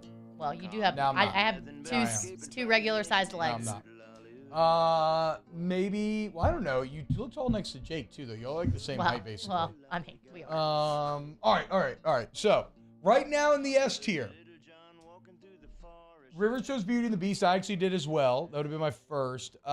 Then I went Frozen in the S because I think it's objectively, I think it's awesome. Well, it also kind of set the standard for a lot of these other ones. I mean, I know that like Tangled came out before, but like still. No, Frozen kicked off the new good Disney run. princess. Every time you have a new good run of Disney. In the 90s, it was Little Mermaid that led into Beauty and the Beast and Aladdin. Frozen led into Moana and Encanto. You know, very good movies. Taylor, you chose Lion King. I feel like that's S-worthy. Yep. Mario, Alice in Wonderland's been interesting to me. What makes Alice S tier to you? Oh, just the colors, you know, the imagery. It's very well made. It's cool kind of movie. timeless. When you're a kid, I know what you're alluding to. Yeah, yeah. Not even. It's the It is a very trippy movie. for adults maybe, but for kids like me watching this movie, it was good. My kids love that movie. I've always had a fantasy about throwing my daughter Alice an Alice in Wonderland birthday party, and I like go aggressive and dress up as a giant caterpillar, but with like weird like caterpillar makeup, and then I'm just hitting a hookah and talking to the kids the entire time. There's so much potential for cosplay. That's honestly another reason why I put it there. Okay. And guys, Goofy movie is not on this. Again, I look at this grouping, and you can kind of see, and I'm going to take Emperor's New Groove off, but if you look at this grouping, you can kind of see what we're going with here. It's not all princesses. Do we keep Mary kind of Poppins on there classics. since it's like a live? Well, but it's not though. I mean, it is not. Yeah. It is and it's not. Okay, It's both. okay. It's both. But it's such a classic. Yeah, Like, I don't for think you sure. can make a I'm fine with Disney that. animation without Mary Poppins on there. Okay, then we got Aladdin in the A tier, Peter Pan, Sleeping Beauty, Snow White, Tangled, Little Mermaid. We have to bump one of these down. Can I vote for Tangled to move down? I just don't think it's as iconic as the other one. I was gonna say Sleeping Beauty, only in that like of those movies, like No way. I'll go Knives Out for Sleeping Beauty. I'm not. I gave you. I just Rome. suggested it. I'm not doing I'm not it again. pushing it. I'm just I'm suggesting. not doing it again. Oh, we also have to move a C down to a D. Yeah, I We know, can but move all of it. we're Yeah, we're gonna shift it work our all way down. around. These are not our. Yeah. Okay, I love Tangled, but I can I'm move fine with Tangled moving down. I it down. think Tangled should be the one to move down. I'm fine with it's that. very good though. I think. I'm trying to think. Like. And then so now in B we have Cinderella, beautiful, but story lacks a little punch. Encanto, I would move Encanto up. I was thinking between Yeah. Moana and Encanto, and I think I enjoy Encanto more. I would move Jungle Book up. I do love Jungle Book. Jungle Book is It's very really Let's hard. get a staircase first, I then we'll worry know. about moving up. I would say Encanto. One of these, Moana or Encanto, needs to go. Okay, hold on. Who do we bump it down first? Let's Nightmare achieve the Before staircase. Then Christmas. we can move up. Nightmare I Before would move Christmas. Nightmare Before Christmas. Oh, I love that. Um, C is tough.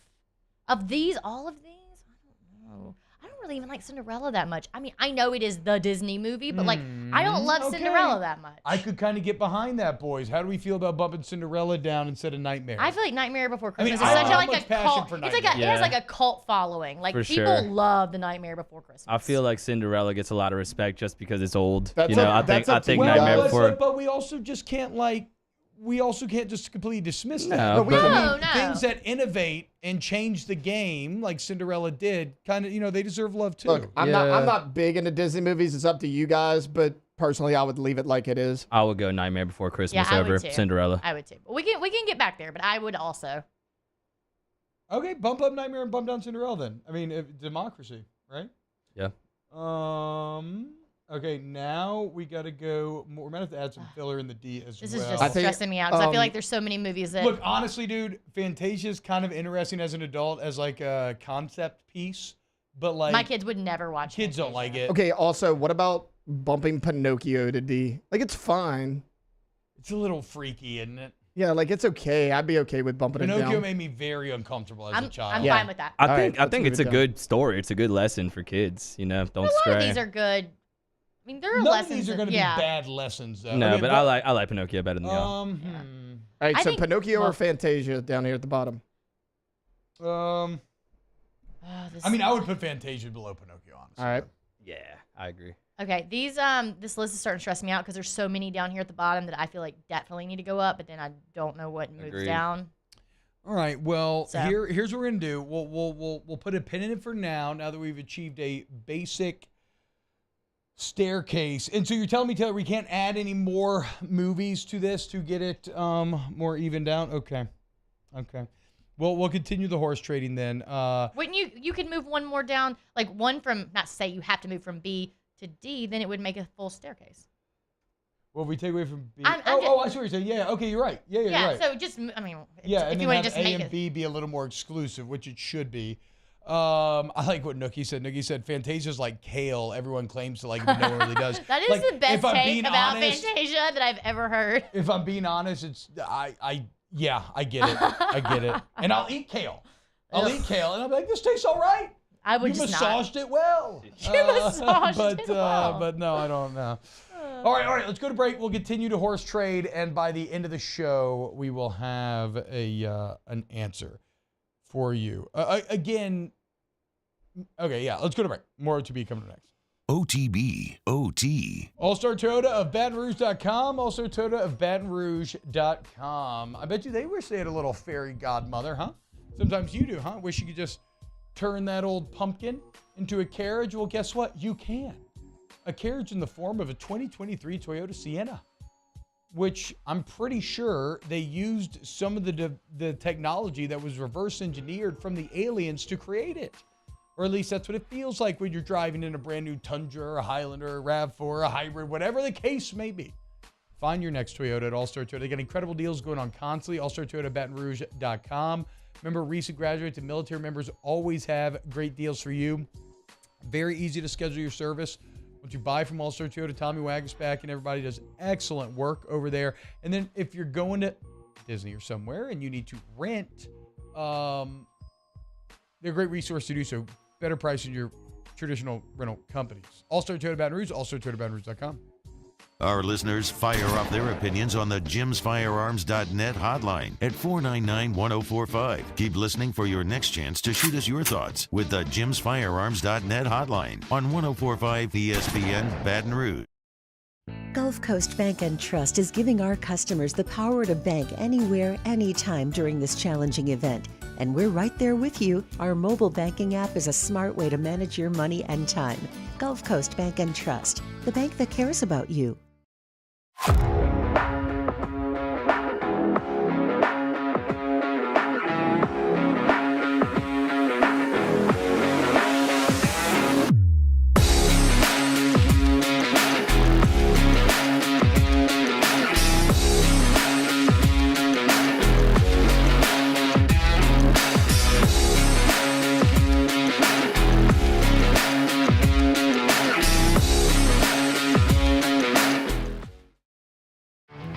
There it is, the extra mile, on the border of expected and extraordinary, for those willing to go further, like vans customized for work or play, with safety and tech to keep you connected, supported by a 5-star sales service and finance team, and backed by the 1-star you know. So go the extra mile. It's never crowded, because so few have what it takes to go there. Mercedes-Benz Vans. When is a taco more than just a taco? When it's Government Taco. Voted best tacos 3 years in a row by 225 Magazine, Government Taco puts the most delicious spin on tacos the capital area has ever seen. With creative combinations like the Magna Carrot, the Filibuster, or the Steak of the Union. Plus perfect tortilla chips paired with the best salsa and queso you've ever had. And happy hour every day from 3 to 6 p.m. and all day on Thursday. Government Taco, 5621 Government Street. Hey there, little buddy. What's the matter? What's the matter? My windows, siding, and my door. That's what's the matter. Relief Windows can fix all of that. I got you. Pop, pop. What's up? Oh my gosh, look! Curb appeal. That's a good-looking neighborhood. ReliefWindows.com. Dylan Cruz here to tell you about Six Rings Baseball and Softball Camp. If you live on the North Shore and play ball, go to Six Rings Camps with former LSU assistant coach Dan Canaveri. His knowledge is second to none, and your child will improve and have fun doing it. Camps were held at Coquille Park and Six Rings Academy in Covington with 4 sessions over the summer. Full day and morning only sessions are available from ages 7 to 13. Go to sixringsbaseball.com or call 985-206-9096. Learn the game to love the game. Follow us on Twitter at 1045ESPN to cast your vote in the Citizens Bank and Trust poll of the day. Vote daily inside Off the Bench, live at lunch on Palmer. It's Matt Moscona inviting you to join us for Friday's AFR presented by Don Juan Cigar Bar. We got a Saints training camp update and the Riot Radio Hours return. We'll see you Friday, 3 to 6, 1045 ESPN, Baton Rouge.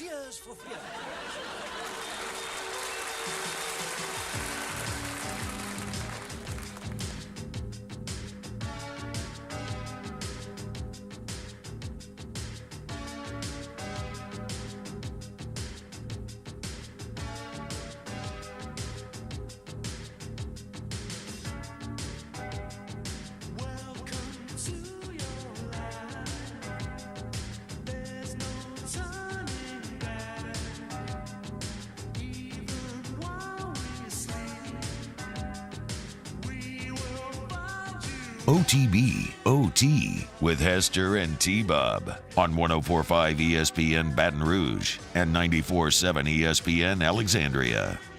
Or maybe I just enjoy the movie more. Yeah, you don't have to like it because it's a classic. No, I know. But that's what you're kind of saying. No, I'm not saying about like it. I'm saying, but we can't dismiss that these later movies are what they are because Well, then things why, like Snow White and Sleeping Beauty. if you're arguing that, move every single new movie down to the bottom. But that's not the only metric. Well, but it's only a metric when you want it to be. No, not at all. Not at all. Look, I mean, that's what I'm saying. I just think Snow White and Cinderella are very similar to me in that they are fine. To be clear, all these movies are enjoyable. I just think Cinderella and Snow White, yes, they did what they were huge when they came out. They like broke barriers, did all the new stuff, whatever. They were great movies. I just don't enjoy those movies as much as I enjoy some of these other movies. And I get that they're classics. I do. And I appreciate that they're classics. And that's what I'm saying. And I would watch Snow White over Mulan. See, I wouldn't. Over Jungle Book. See, I would over not. Emperor's New Groove. Jungle Book is a very big classic. I'd watch Snow White over any of those. But I wouldn't. Yeah. So, but it doesn't mean that you're right or I'm wrong. No. But this is the but science. It's feeling a little bit like you're sciencing by yourself. Oh, Daph, have I not allowed you moves? I mean, did you not? I got one move. What did you? Okay. I did Nightmare Before Christmas. You wouldn't let me touch Mulan. You wouldn't let me touch Sleeping Beauty. Propose a trade. I did, and you said no to Tangled. Sleeping Beauty. You have not let me science at all. Sleeping Beauty is my one hard stop. I tried to change Mulan and Tangled. Do y'all support a Mulan and Tangled trade? Can I counter? Yeah, sure. Mulan and Nightmare Before Christmas. No, well, those are the two that. Those are the two I fought for. So you're giving me one and then taking the other one away from me. That's a fair trade, though. You get one, you lose one. But everybody, T-Bob's getting the whole board. No. He didn't want to move Mulan up. I got Frozen. Because he got everything you wanted up at first. Sleeping Beauty. I would like Sleeping Beauty down. I'm not getting it. Okay, that's fine. I would like Tangled down. I'm not getting it. That's fine. All right, flip Tangled and Mulan. I don't care. Flip Tangled and Mulan. Tangled and Mulan? Yeah. Flip Tangled and Mulan. I can get behind Nightmare that. Before Christmas, but that's all I would want to change. We'll leave Sleeping Beauty. I get it. You just hate Mandy Moore. I do. And the actor from Chuck. Did you know? Look, did you know that Kristen Bell tried out for that part, and who is she's the voice of Anna in Frozen. Wait, who? Kristen Bell. Yeah. Okay, so she tried out for the lead in Tangled, and they were like, it was almost there. It just wasn't quite. We're going to give it to Mandy. They were like, we'll keep you in mind if we do any like future whatever. And so it was like probably the best thing that could have ever happened to her. Yeah, I would say so, dude. Like Tangled is good. Think about a moment when you've been rejected from something now. Yep. And you know what? Your Frozen is right around the corner. Yeah. Brian says Aladdin not in the S tier makes the ranking bad. Aladdin would be in my personal S tier, but I'm an early 90s baby. So, I yeah, mean, Aladdin was super Mermaid, 90s. Yeah. Aladdin, Beauty and the Beast, like, that's my ish right there. I think somebody said this, and I kind of agree. Said we're tripping on Hercules. I actually really enjoyed Hercules, but I don't know if I want to. It has too many downs. It has super Okay. high highs. Okay. Like, some songs on the Hercules soundtrack are certified timeless classics, but think about how much of Hercules is completely forgettable. You know what I'm saying? I mean, like, if you want to trade, like, Hercules and No, I'm not. Poppins. I'm not super fighting for it. I'm just saying, like, I did enjoy Hercules. Probably. I would trade Hercules and New Groove. Oof. I would still think trade. New I Groove's would out trade of place Hercules to and begin with. Pinocchio. Oh yeah. I could do that. I don't like really care them about in the Pinocchio. sea. But again, I got mine already, so I'm not gonna put my foot down. If anybody has but any Mario guys- liked Pinocchio in the sea. That's right. Mary Poppins and Hercules. I'd be fine with that. That's cool. Yeah, go for it. I'm just glad New Groove's out of D. Boy. I do. I love the new groove. Some of the best. Like Dick Van Dyke, Taylor. What's wrong with you? Some of the best voice acting in New Groove. David Spade. Oh, it's so funny. I watched it the other day. Oh. Again, it kind of shouldn't be on this list. It's very out of place. It's a very funny movie, but Wait, why? it's just like is I've been watching forever. Is it? I remember thinking it was hilarious as a kid, and I loved it. But is it like a musical? No. Hey, do they sing any? That's what I'm They saying. sing some, but not. I'm pretty no. sure every other movie on okay. this list Oh, is well, kind of like I guess I didn't really. musical in nature. I guess I didn't know that we were going musicals. Well, I didn't realize it either. I guess it just kind of happened naturally. Man. 101, Get outta 101 Dalmatians isn't musical. Cruella de Vil. Just one song. Cruella de Vil. Yeah, that's true. That's not really If a she musical. doesn't scare you, no evil thing will. Like the I like the spider list. waiting for I like this. Thank you for letting me science. kill. Thank you for letting me in your science club. Science is a collaborative process. And this is how it works. You may not like it, okay? But sacrifices have to be What made. do you think people are going to be the most mad about? Which one? Put the list back up, Taylor. Let's take our bets. I would remind you to go to Patient Plus Urgent Care. I know that stomach bug and cold are going around. PatientPlusUC.com. I mean, some will get triggered by Dumbo, Bambi, and like Pocahontas. Fantasia for sure. Like, I tried to watch People love Pocahontas Fantasia. the other day. Like my kids, we've been doing like sleepovers at night, and I've been putting on like Fridays, and I've been putting movies on. Kinda We got through boring. like 15 minutes, It's a and I little had to change boring. it. The youth don't love it. The youth don't love it. My kids love Snow White. It's insane. That's one of the reasons why I fought for it so hard. OTB, OT. Accutemp Baton Rouge, AccuTempBR.com. AccuTempBR.com. AC, heat, and electrical needs. You want to go to Accutemp. Greg says, how is Frozen S tier? Wake up, okay? Freeze your house out. You won't even need any magical powers like Elsa. You just call up Accutemp Baton Rouge, and they make sure that you can take control of your comfort zone. Your AC's running. Ask about the Star Club membership, where you just pay a flat rate throughout the year, and they just like come out and stay on top of the situation for you to avoid any catastrophic issues down the road. Go look at the online reviews. Thousands of reviews, and they have a 4.9 Google review rating, okay, out of 5. You only end up there if your customers are consistently satisfied. Their core ethos, service to the highest degree, is not lip service. They walk that walk. Put it to the test, and then tell me I'm an idiot if it doesn't work out, but I'm not worried about that because it will. They're the best. Accutemp Baton Rouge, AccuTempBR.com.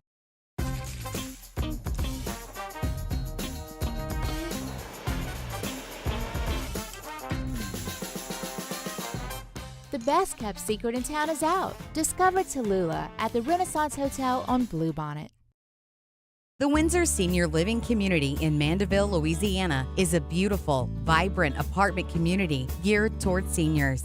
They are nestled right in the heart of Mandeville, where seniors live a more carefree lifestyle in spacious apartments with the peace of mind that comes from having a little extra help. Call the Windsor at 985-624-8040 to schedule a lunch and tour. Come see how the Windsor can be your passport to peace of mind. Gulf Coast Office Products is a nationally recognized